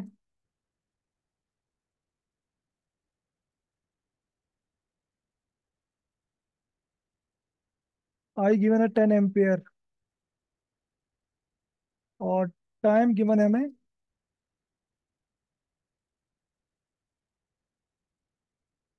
1 आवर। तो 1 घंटे में बेटा, 1 घंटे में 60 मिनट होते हैं, और हर मिनट में 60 सेकंड। तो इट्स मीन ये आपके पास मल्टीप्लाई करेंगे तो 3600 सेकेंड्स आ जाएंगे। ठीक है, तो अब हमें फाइंड आउट करना है क्यू। तो as we know that we have I is equal to Q by T, and Q को अलग कर लो, तो बन जाएगा आई मल्टीप्लाई बाय, आई है 10 एम्पियर, और एस आई यूनिट में टाइम है सेकंड में 3600 सेकंड। तो ये 10 से जब मल्टीप्लाई होगा तो 3600 के साथ एक जीरो बढ़ जाएगा। कूलम। ठीक है, कूलम आ गया। तो सेक्शन ऑप्शन सी जो है हमें सूट कर रहा है इसमें। ओके बच्चों, क्लियर है? Is that thing clear? Electricity आसान है ना? इसके एमसीक्यूज भी इंशाल्लाह आसान आएंगे, आप कर लोगे इसको, मुझे उम्मीद है।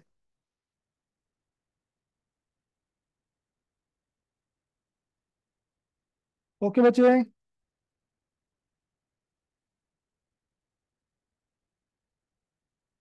बिल्कुल अमर, बिल्कुल ऐसा ही है, एस आई यूनिट में तो करना जरूरी है।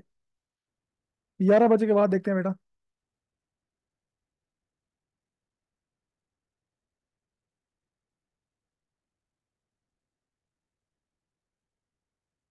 अल्फा का यूनिट क्या होगा यहाँ पर? Kelvin inverse. ठीक है, याद कर लो, ये सेम वही है।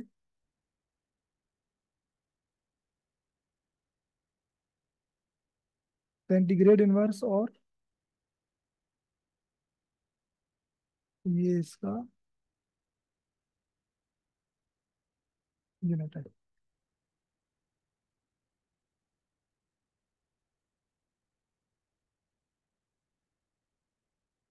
अच्छा बेटा, अब जरा बात कर लेते हैं रेजिस्टर्स और उनकी रेजिस्टिविटी। अब कैपेसिटेंस के साथ कैपेसिटर था तो रेजिस्टर्स होते हैं। तो रेजिस्टर्स को आप कैसे कंबाइन करते हो? इसे हम कहते हैं कम्बिनेशन ऑफ रेजिस्टर्स। ठीक है।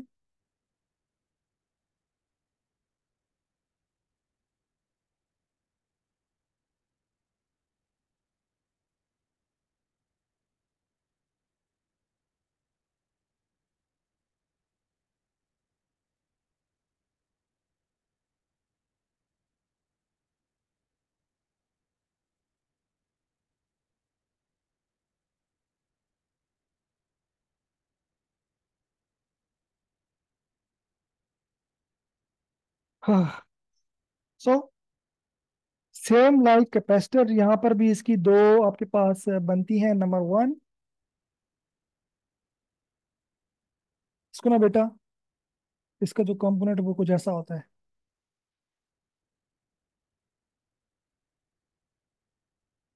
ठीक है, तो कैसे? तो या तो इसको आप सीरीज में कर सकते हो जिसे हम कहते हैं सीरीज कॉम्बिनेशन।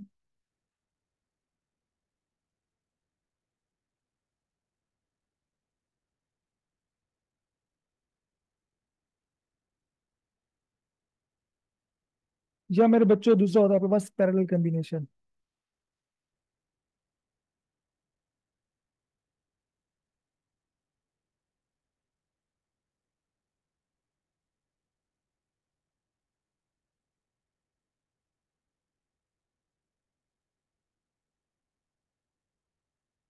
सीरीज से मुराद क्या है? सीरीज से मुराद ये है कि आपने इसको कुछ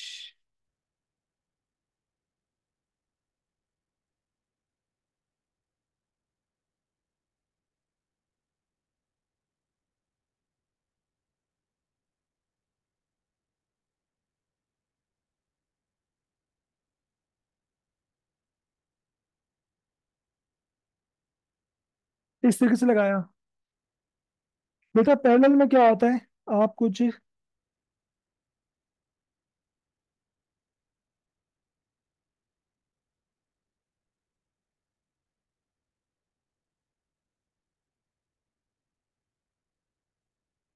यूं लगाते हो, ठीक है, और उसके बाद इनके आपस में मिला लेते हो।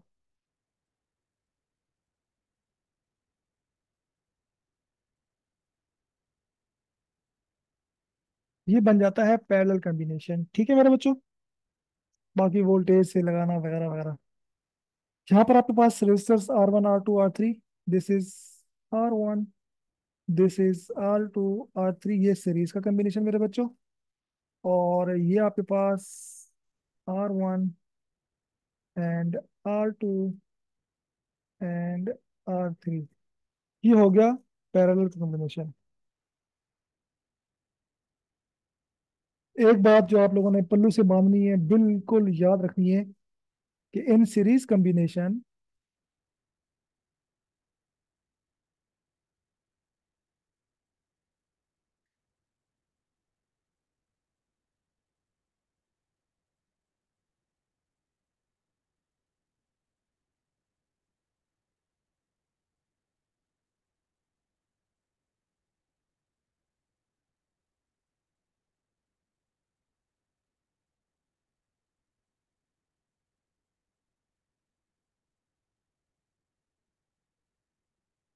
करंट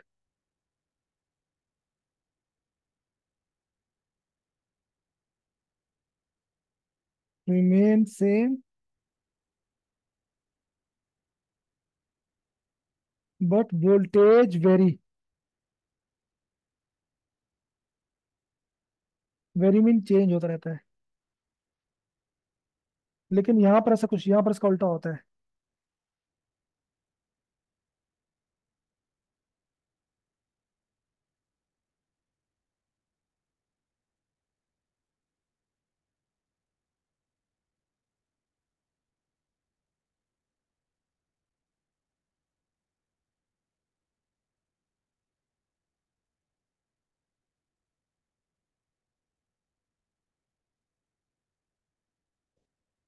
सेम जैसे मैंने आपको कैपेसिटेंस के बारे में बताया था। वोल्टेज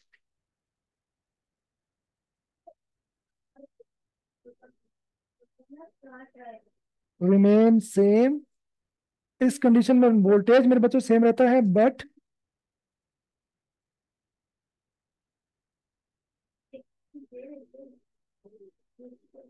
करंट वेरी करता है। भाई करंट को आपने समझना फ्लो ऑफ वाटर, जैसे पानी बह रहा है। तो आप अगर पैरेलल में होगा, अगर उसको पहली में से जगह कम मिल रही है तो वो दूसरी में से जाएगा। अगर दूसरी में जगह कम है तीसरी में से जाएगा। जहां से वो ज्यादा जगह मिलेगी, रेजिस्टेंस कम मिलेगी, वो वहां से जाएगा, फ्लो करेगा, चेंज होता रहेगा। ठीक है। लेकिन सीरीज में क्या होगा, जैसे एक रोड है, गाड़ियां जा रही हैं, एक पाइप है, पाइप कहीं से पतला है कहीं से मोटा है, तो अब करंट तो बेटा वो सीधा ही जा रहा है। ठीक है, तो वो करंट जितना वन में से गुजर पाएगा उतना टू में से गुजरेगा, तो फ्लो ऑफ चार्जेस हैं, जैसे पानी बह रहा होता है। ठीक है, इसलिए करंट सेम रहता है, तो आपने इसको ऐसे याद रखना है। इसके जो फार्मूले होते हैं, जैसे हमने कैपेसिटेंस पढ़ा था, जो मैंने याद रखा है बचपन से, वो उसको उसका बिल्कुल ऑपोजिट होता है। तो इसका जो फार्मूला होता है सीरीज के लिए सिंपल इसका होता है, अगर आप टोटल निकालनी है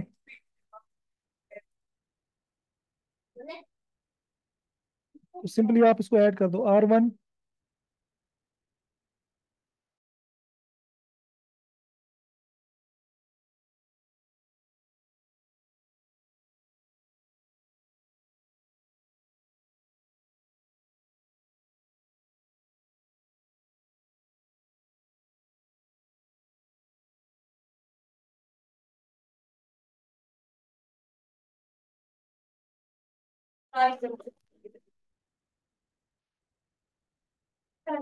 एंड सॉरी बच्चों,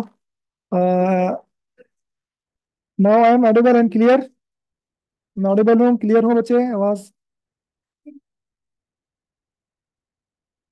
आवाज मेरी क्लियर है? लैग तो नहीं करी? मैंने अब डेटा पे लगा दी है, चेंज करके डेटा पे कर दिया।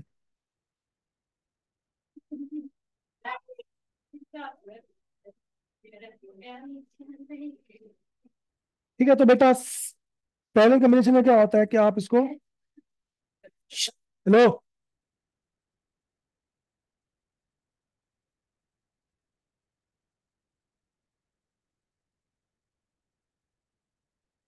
1 अपॉन में,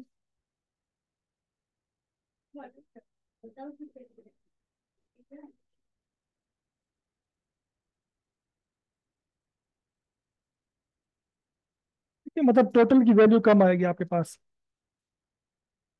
और वहां पर टोटल बढ़ जाएगी आपके पास। ठीक है, सीरीज में बढ़ जाती है, पैरेलल में कम हो जाती है। आप इसको जैसे भी लेना चाहें ले लीजिए। हमारे घरों में कैसी वाइंडिंग हुई हुई होती है? पैरेलल वाइंडिंग हुई हुई होती है, याद रखिएगा। चलिए, इसकी कुछ MCQ है, वो भी हम आपसे करवा लेते हैं, ताकि चीज़ और अच्छे से क्लियर हो जाए।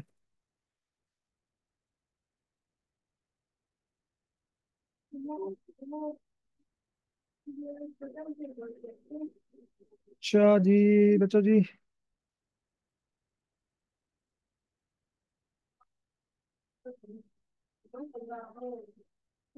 सो the two unequal resistance are connected in parallel, which one of the following statement is true? तो इसमें से कौन सी स्टेटमेंट ट्रू है? याद रखिएगा, पैरेलल वाइंडिंग है सेकंड वाली। तो the current flow in same both, नहीं, करंट फ्लो नहीं होता, करंट चेंज हो रहा होता है। पोटेंशियल ड्रॉप इज सेम, सोचा जा सकता है। More current will flow from high resistance, no, all नहीं। ये तो इसमें आपके पास बी ऑप्शन करेक्ट है, कि वोल्टेज जो होता है मेरे बच्चों क्या रहता है, सेम रहता है। ये MCQs क्लियर है? Is this MCQ clear?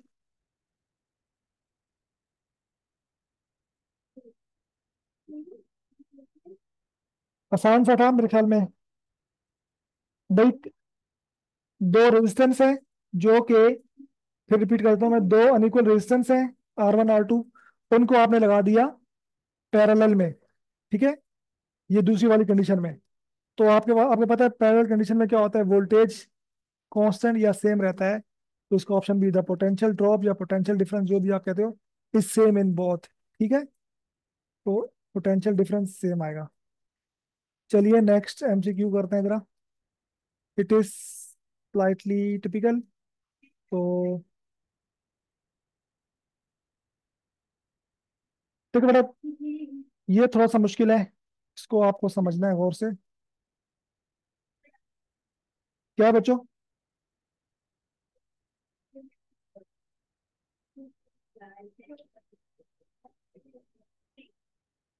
देखो बच्चों, to effective resistance of two resistors in parallel is 12.7। दो पैरेलल रेजिस्टेंस लगाई हुई है, ठीक है, इस तरीके से। सॉरी, कैपेसिटर क्यों लगा रहा हूँ मैं?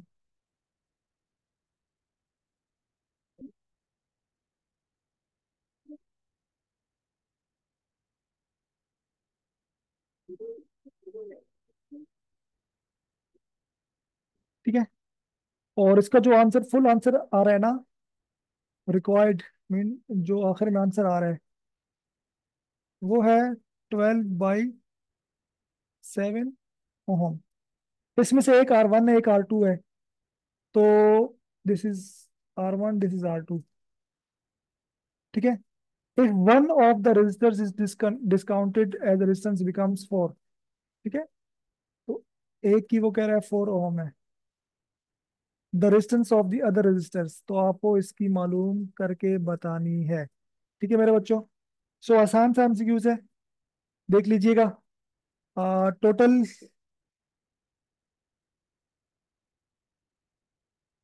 टोटल को हम कहते हैं इक्विवेलेंट रेजिस्टेंस। टोटल इसके बराबर होती है,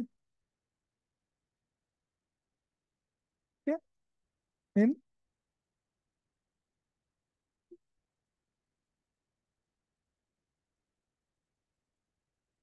पैरेलल। सो वैल्यूज पुट करो। ये है 12/7। किसी एक को R1 कह दो या 4 कह दो, किसी भी एक को, की फर्क नहीं पड़ता।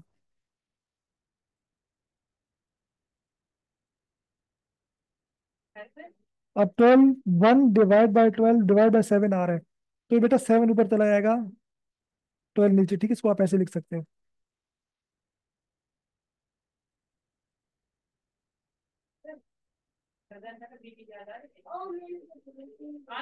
हाँ अच्छा, रे 1/7/12, ये 1/4 यहाँ पर आके -1/4 बन जाएगा। ठीक है,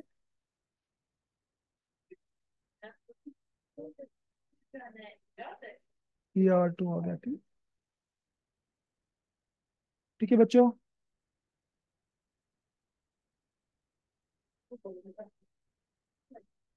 सिंपल मैथ कर रहा हूँ मैं। अब क्या करो, 12 और 4 में से 12 एलसीएम ले लो। तो 12 के ऊपर 7 है, 7 तो वैसे ही आ जाएगा। 4 है, 4 3 आर 12, तो ऊपर 3 आ जाएगा। 1 डिवाइड बाय R2, 7 में से 3 निकालो, कितना बचता है? 4, डिवाइड बाय R2। इसको उल्टा कर दो, 12 को ऊपर ले जाओ, 4 को नीचे ले आओ, तो राइट वाली भी उल्टी हो जाएगी। R2 को ऊपर ले जाओ, 1 नीचे ले आओ, लिखते नहीं है। अब जब कट करेंगे तो ये आ जाएगा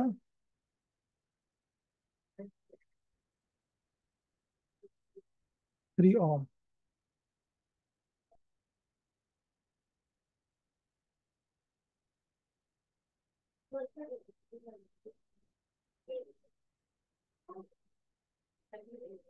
हाँ बच्चों, बताओ समझ में आया या नहीं आ रही, बताओ मुझे।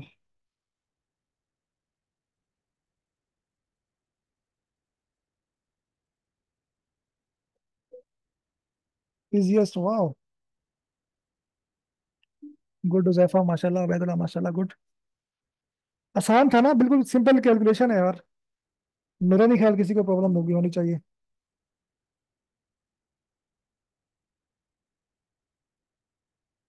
सबको, अगर किसी बच्चे को प्रॉब्लम है बेटा बता दो, कोई टेंशन वाली बात नहीं, रिपीट कर दूंगा मैं।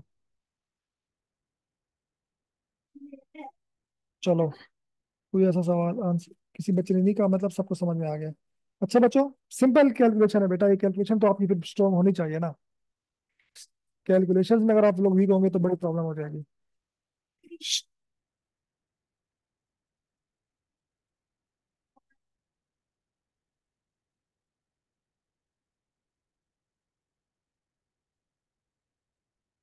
The potential difference across each resistors in series combination, series में पोटेंशियल चेंज होता है या डिफरेंट होता है।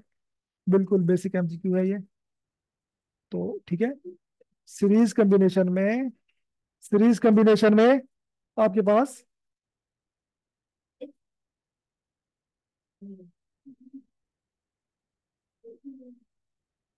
अब इसका मुझे आप लोगों ने आंसर देना है, एक एक सवाल मैं आप लोगों को दे रहा हूँ।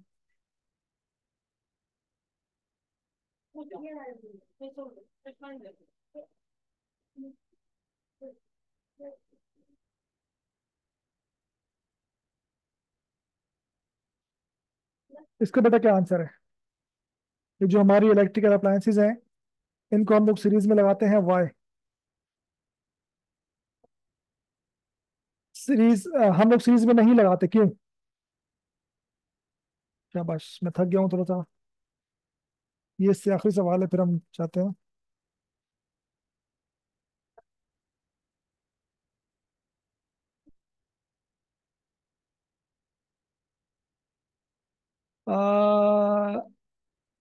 बिल्कुल बी। वेरी गुड अबिदुल्ला, माशाल्लाह, मार गुड।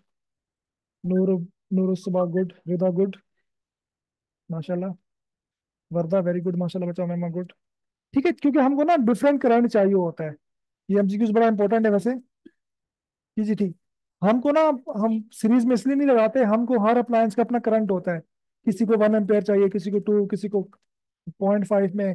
हमारे मोबाइल को तो बहुत कम चाहिए होता है। ठीक है, तो डिपेंड करता है कि हम, तो इसलिए हम इसको लगाते हैं पैरेलल में।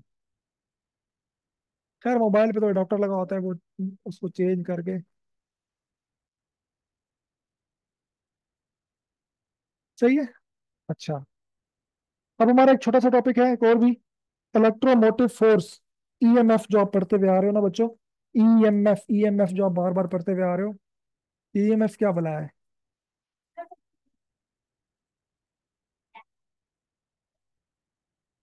आप लोग ना इलेक्ट्रोमोटिव फोर्स या ईएमएफ पढ़ते हुए आ रहे हो, उसका कॉन्सेप्ट ले रहा हूँ।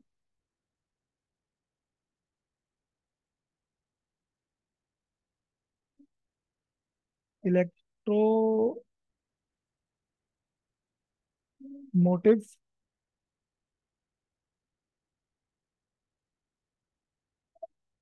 फोर्स, इसको आप लोग ईएमएफ भी कहते हैं, ठीक है।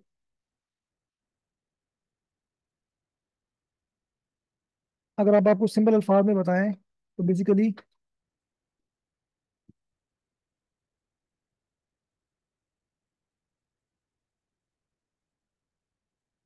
It is the energy supplied,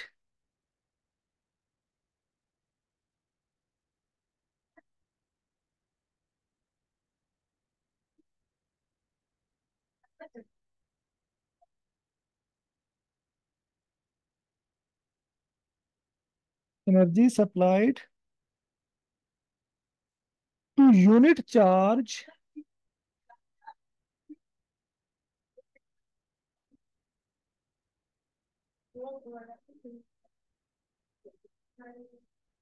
to unit charge through N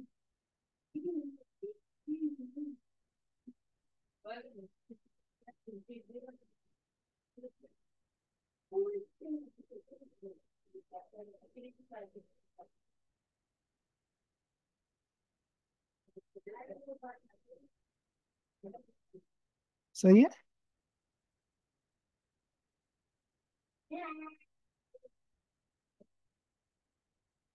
ठीक है बच्चों, अब होता क्या है, मेरे पास एक बैटरी है या मैं एक सेल बनाता हूँ ना। देखो मेरे बच्चों, मैंने एक, मेरे पास बैटरी है, अब आप सेल है। ठीक है, ये एक आपके पास, ये क्या है मेरे बच्चों? ये एक सेल जो आपको अमूमन मिल जाता है।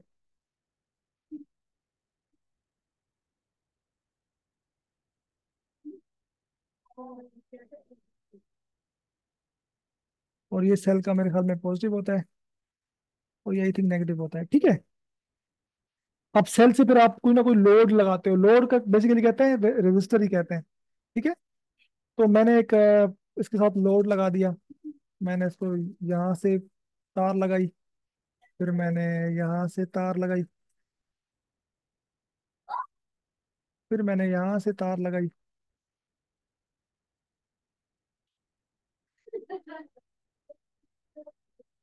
सही है।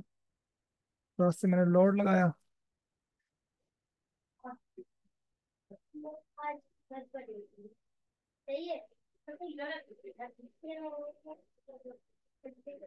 और फिर इसको मैंने,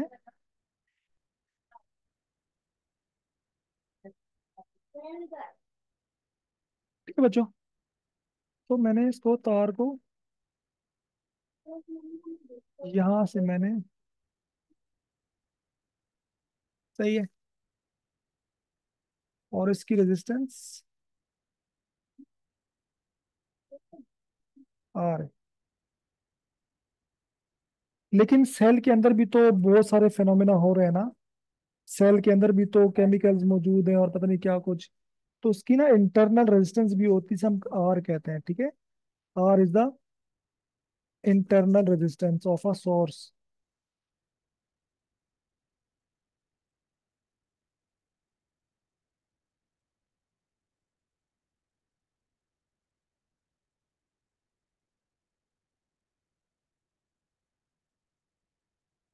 ठीक है। और आर क्या है बेसिकली? आर जो है वो कोई भी लोड की रजिस्टर है, या कोई रजिस्टर आपने लगा दिया साथ में 1 ओम 2 ओम का। अब होता क्या है, अगर मैं इसको न भी लगाऊं, मैंने ब्लू तारें अभी तक नहीं लगाई, खाली सेल है, तो सेल के पास तार लगाई मैंने, एक इलेक्ट्रॉन को प्लस से घूम के वापस आने में, पूरा चक्कर लगाने में जो फोर्स चाहिए होती है वो कहलाता है ईएमएफ। ठीक है। इलेक्ट्रॉन के पास एनर्जी होगी तो वो घूमेगा ना बेटा। इलेक्ट्रॉन ने पूरी तार में से घूम के आना होता है, और जाके रेजिस्टर्स को वो एनर्जी देता है। ठीक है। वो एनर्जी किसी भी फॉर्म में फिर यूज होती है, पंखा चलाने में, मैकेनिकल में यूज होगी, लाइट में, लाइट एनर्जी में फॉर्म में यूज होगी, वगैरह वगैरह। इस्त्री में हीट की फॉर्म में यूज होती है। ठीक है। इलेक्ट्रॉन अपना काम करके एनर्जी देकर वापस आ जाता है। ठीक है। तो ये जो एनर्जी चाहिए होती है उसको मूव करने के लिए भी, इसको electro mean electron, motive mean motion. ठीक है। इलेक्ट्रॉन को मोशन देने के लिए जो फोर्स लगती है उसको ईएमएफ कहते हैं। और बेसिकली इसको वोल्टेज ही कहा जाता है। ठीक है। सही है। ठीक है मेरे बच्चों। और इसका जो ईएमएफ को ई से शो करते हैं, और इसका फॉर्मूला होता है, जैसे V is equal to I R होता है, कैपिटल आई इंटू आर, ये V is equal to I small R होता है। ठीक है। ठीक है? ये क्या होता है?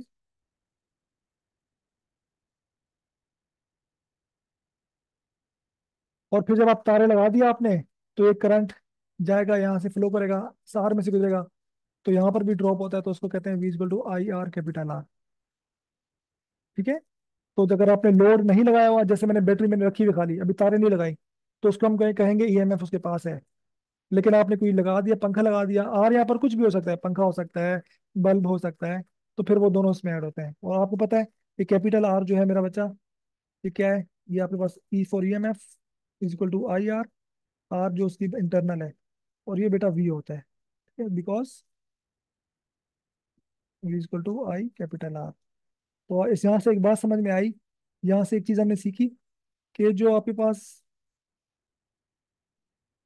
ईएमएफ है ना, ये बेटा वोल्टेज से हमेशा बड़ी ही होती है। ठीक है। वोल्टेज से हमेशा ईएमएफ की वैल्यू ज्यादा ही होती है। सही है। वोल्टेज भी 12 वोल्ट है तो ईएमएफ 12.5 या 12.5 या 13, तो कुछ ना कुछ वैल्यू ज्यादा होती है। सही है। तो आई थिंक इतना कॉन्सेप्ट देना ठीक है। ज्यादा दूंगा तो आप लोग फिर परेशान हो जाओगे। कैपिटल आर यहाँ पर लोड रेजिस्टेंस है।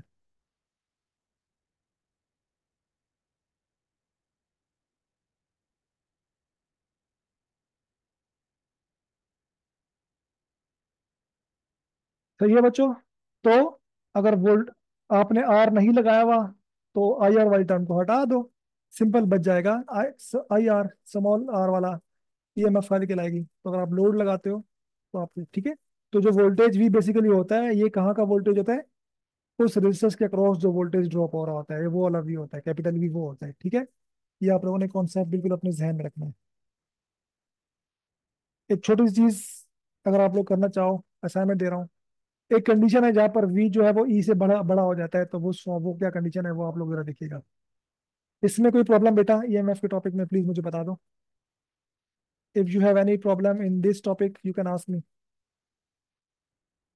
If you have any problem in EMF topic. बहुत मैंने कोशिश की है प्रिसाइज करके आपको। हाँ सेम सेम है, EMF and voltage are same. जो उसमें बारीक सा कॉन्सेप्ट था मैंने आपको बता दिया। हाँ वो मैं आपके ऊपर कह रहा था। बट आप इसको इतना ही माइंड में रखें, केयू में इसके लिए इतना वो नहीं हो पैदल। फिर वो चीज़ वो आगे निकल जाएगी, आप छोड़ो उसको।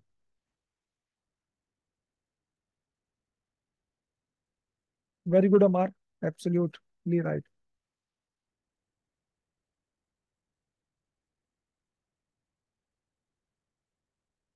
No no, EMF is a voltage, it is not a current.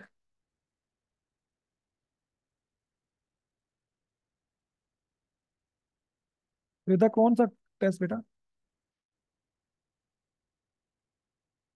Rida कौन सी किसकी बात कर रही हैं आप?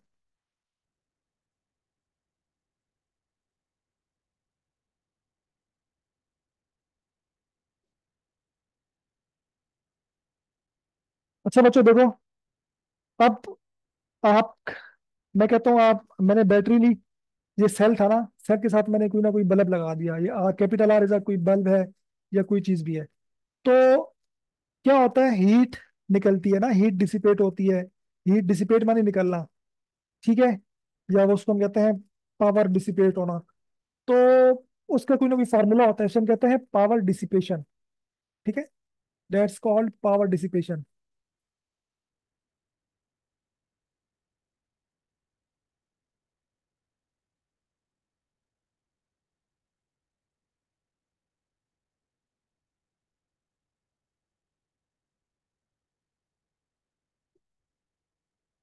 भाई आपकी जो आयरन है, जो इस्त्री होती है, वो गर्म होती है, ठीक है, वहां पर हीटिंग इफेक्ट हो रहा होता है।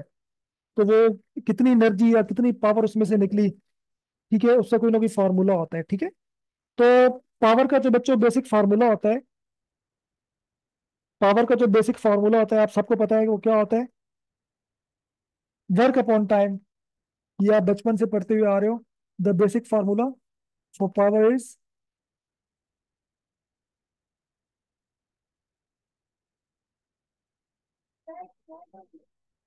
सही,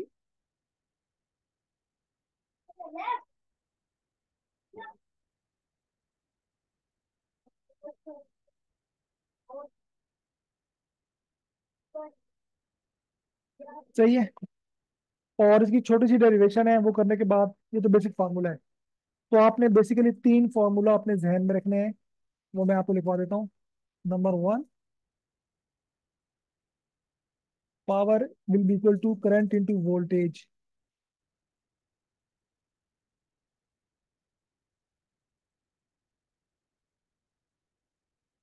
नंबर टू, अगर मैं वोल्टेज की जगह आई आर पुट करता हूँ, इक्वल टू आई आर, तो ये बन जाएगा आई का square.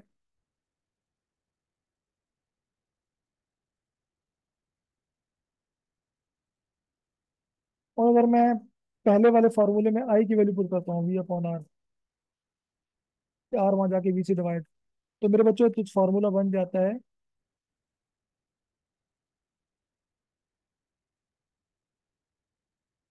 We square, I square R है, आई स्क्वायर वी नहीं है।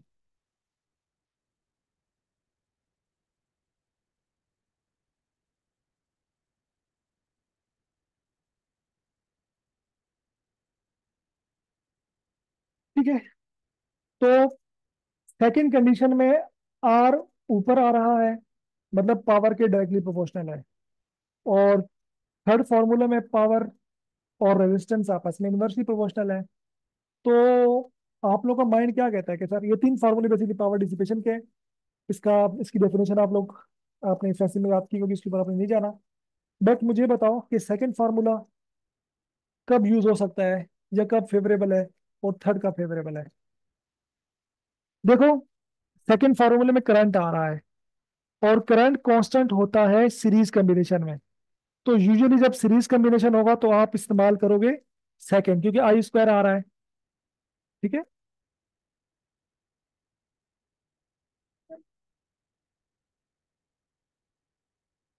तो इसके लिए मैं भी आपको बहुत सारे एमसीक्यूज करवाऊंगा तो चीज़ वहां पर क्लियर होगी। जितनी भी मैं थ्योरी करवा लूँ ये बच्चों को क्लियर नहीं होता। एफएससी में तो खैर वो डिटेल में बातें करनी पड़ती हैं।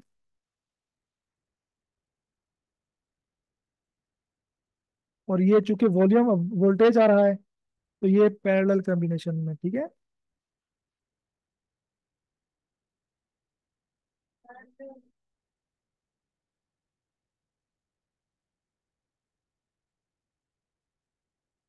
ठीक है, तो ये आप लोगों ने ध्यान में रखना है। जी बच्चों।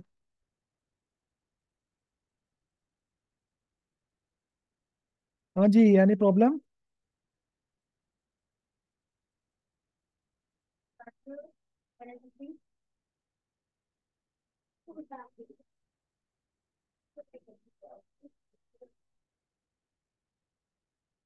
अभी करते हैं अमर। जी बेटा, 26 अक्टूबर तक लास्ट, बल्कि लास्ट डेट है मेरे ख्याल में फॉर्म सबमिट कराने की। अप्लाई कर दिया आप लोगों ने होपफुली? मैं कर देता हूँ। रिता, 1 मिनट तक बात करता हूँ। देखो ये फार्मूले बेटा, इसमें जितना बोल लूंगा आप लोग के ऊपर चीज जाएंगी। इसके जब तक पावर डिसिपेशन के एमसीक्यूज नहीं होंगे ना आप लोग, चीज आप लोग क्लियर नहीं होगी। देखो,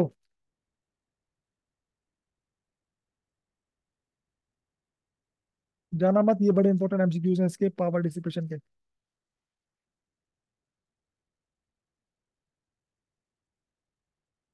N electric heater and a fan are marked 1000 watt, 220 volt and 100 watt, 220 volt respectively.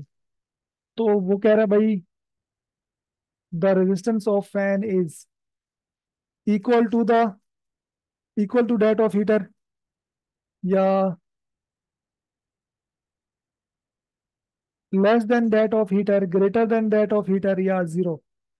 सही है। अब बड़ा एक इंपॉर्टेंट सा सवाल है, देखो बेटा, मेरी बात सुनो।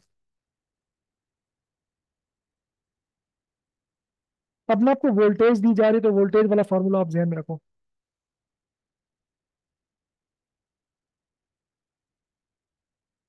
देखो, अगर मैं हीटर की बात करूं, बच्चों मुझे करवाने दो please. It is very typical type question, मुझे करवाने दो। क्या हुआ?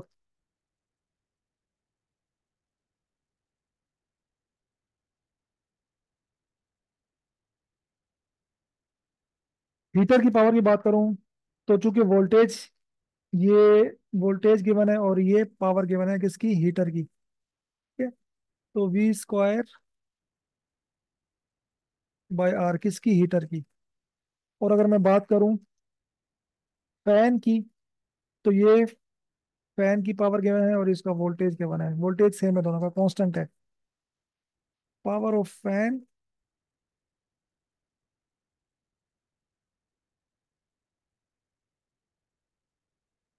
ठीक है। अब आप देख सकते हो पावर और रेजिस्टेंस एक दूसरे के इन्वर्सली प्रोपोर्शनल है, ठीक है। तो इस मीन हीटर की पावर ज्यादा है तो उसकी रेजिस्टेंस कम होगी, फैन की पावर कम है इसकी रेजिस्टेंस ज्यादा होगी। तो फैन की resistance greater than that of heater, ठीक है।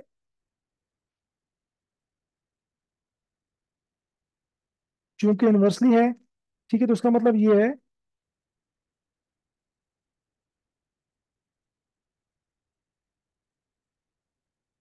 इसका मतलब ये है मेरे बच्चों कि इन्वर्सली है तो हीटर की पावर ज्यादा है तो उसकी रेजिस्टेंस कम होगी। इसका मतलब ये है कि फैन की रेजिस्टेंस ग्रेटर है हीटर की रेजिस्टेंस से, ठीक है।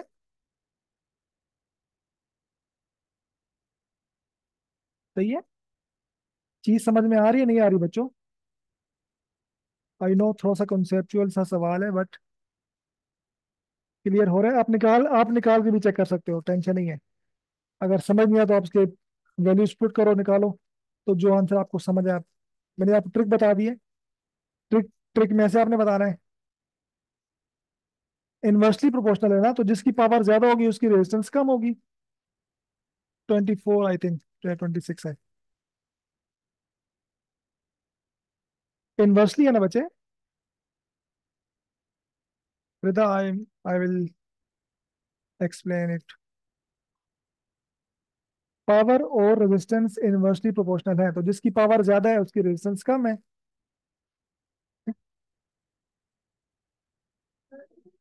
तो the resistance of fan is greater than the heater, because fan की रेजिस्टेंस ग्रेटर है हीटर से। पावर रिवर्स है। आप वैल्यूज निकाल लो यार, वैल्यूज निकाल के चेक कर लो। यहाँ से आप आर एस निकाल लो।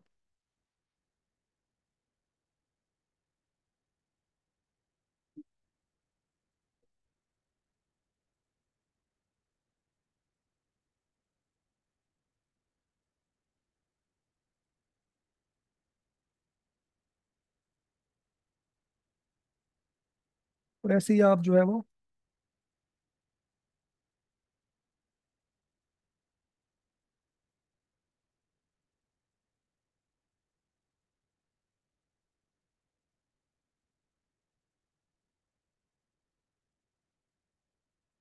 तो आपको आइडिया हो जाएगा, ठीक है।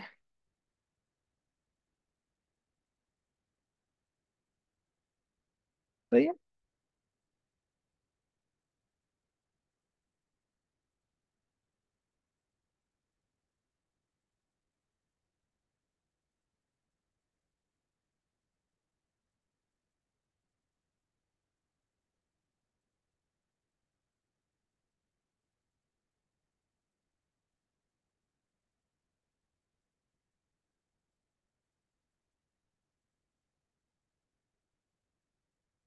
When bulbs are connected in series, so हम कौन से रिलेशन को प्रायोरिटी देंगे बच्चों? A B C D. Option बताएं मुझे। ऑप्शन बताएं बच्चों।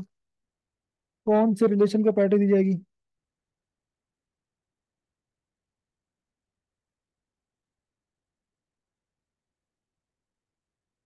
सीरीज के लिए करंट सेम होता है ये वाला, ठीक है। बी को सीरीज कंडीशन है तो आई स्क्वायर आर वाला, क्योंकि करंट सीरीज में करंट कांस्टेंट होता है ना।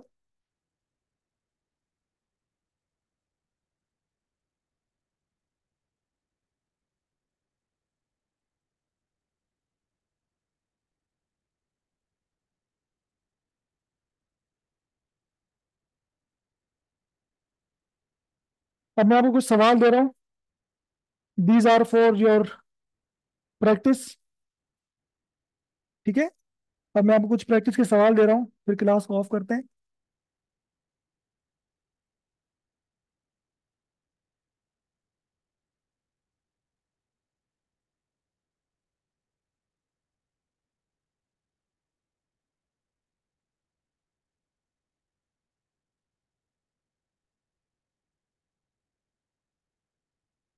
फिर इसको आप असाइनमेंट कह लो।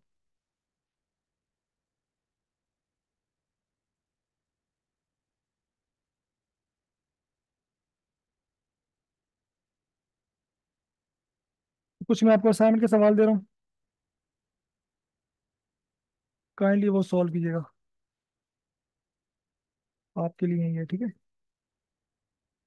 The one, the two, the one, the two, the three, the,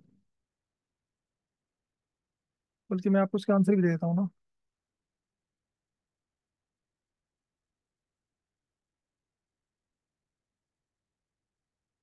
मेरी सोच,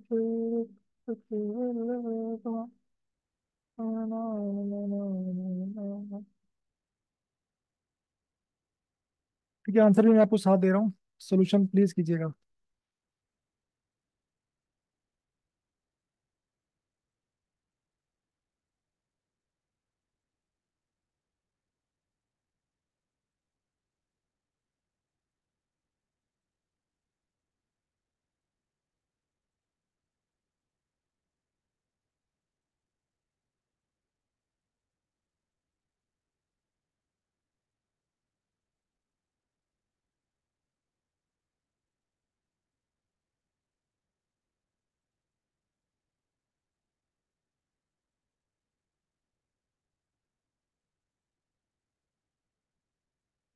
ये एमसीक्यूज बनाने करने में, डिफाइन करने में टाइम लग जाता है बच्चों। यहाँ तो आपको लग रहा है कि बस ऐसे में कॉपी पेस्ट कर रहा हूँ। Now it take a lot of time of mind. मैं ऑप्शन को बल्कि ना ऑप्शन में लिख देता हूँ। इसका सी, हाँ। Please try to solve this, ठीक है।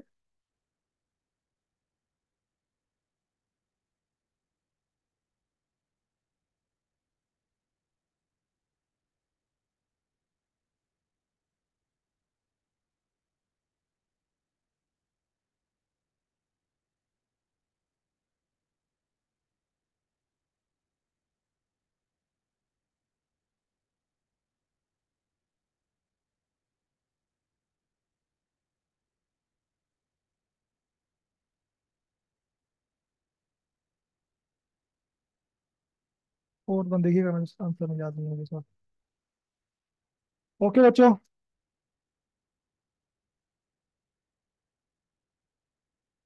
ओके हो गया। गुड हो गया।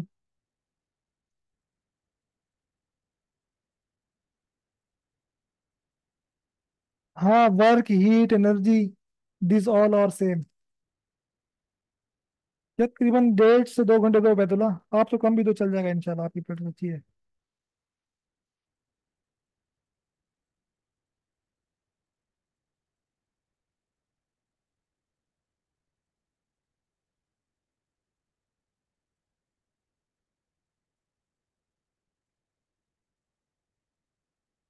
थ्योरेटिकल थोड़े ज्यादा आते हैं, न्यूमेरिकल भी आ जाते हैं। बट नॉर्मली इतना मुश्किल टेस्ट नहीं आता। इंशाल्लाह आपका बहुत अच्छा हो जाएगा, ठीक है बैतुल्ला। ओके बच्चों, हाफिज।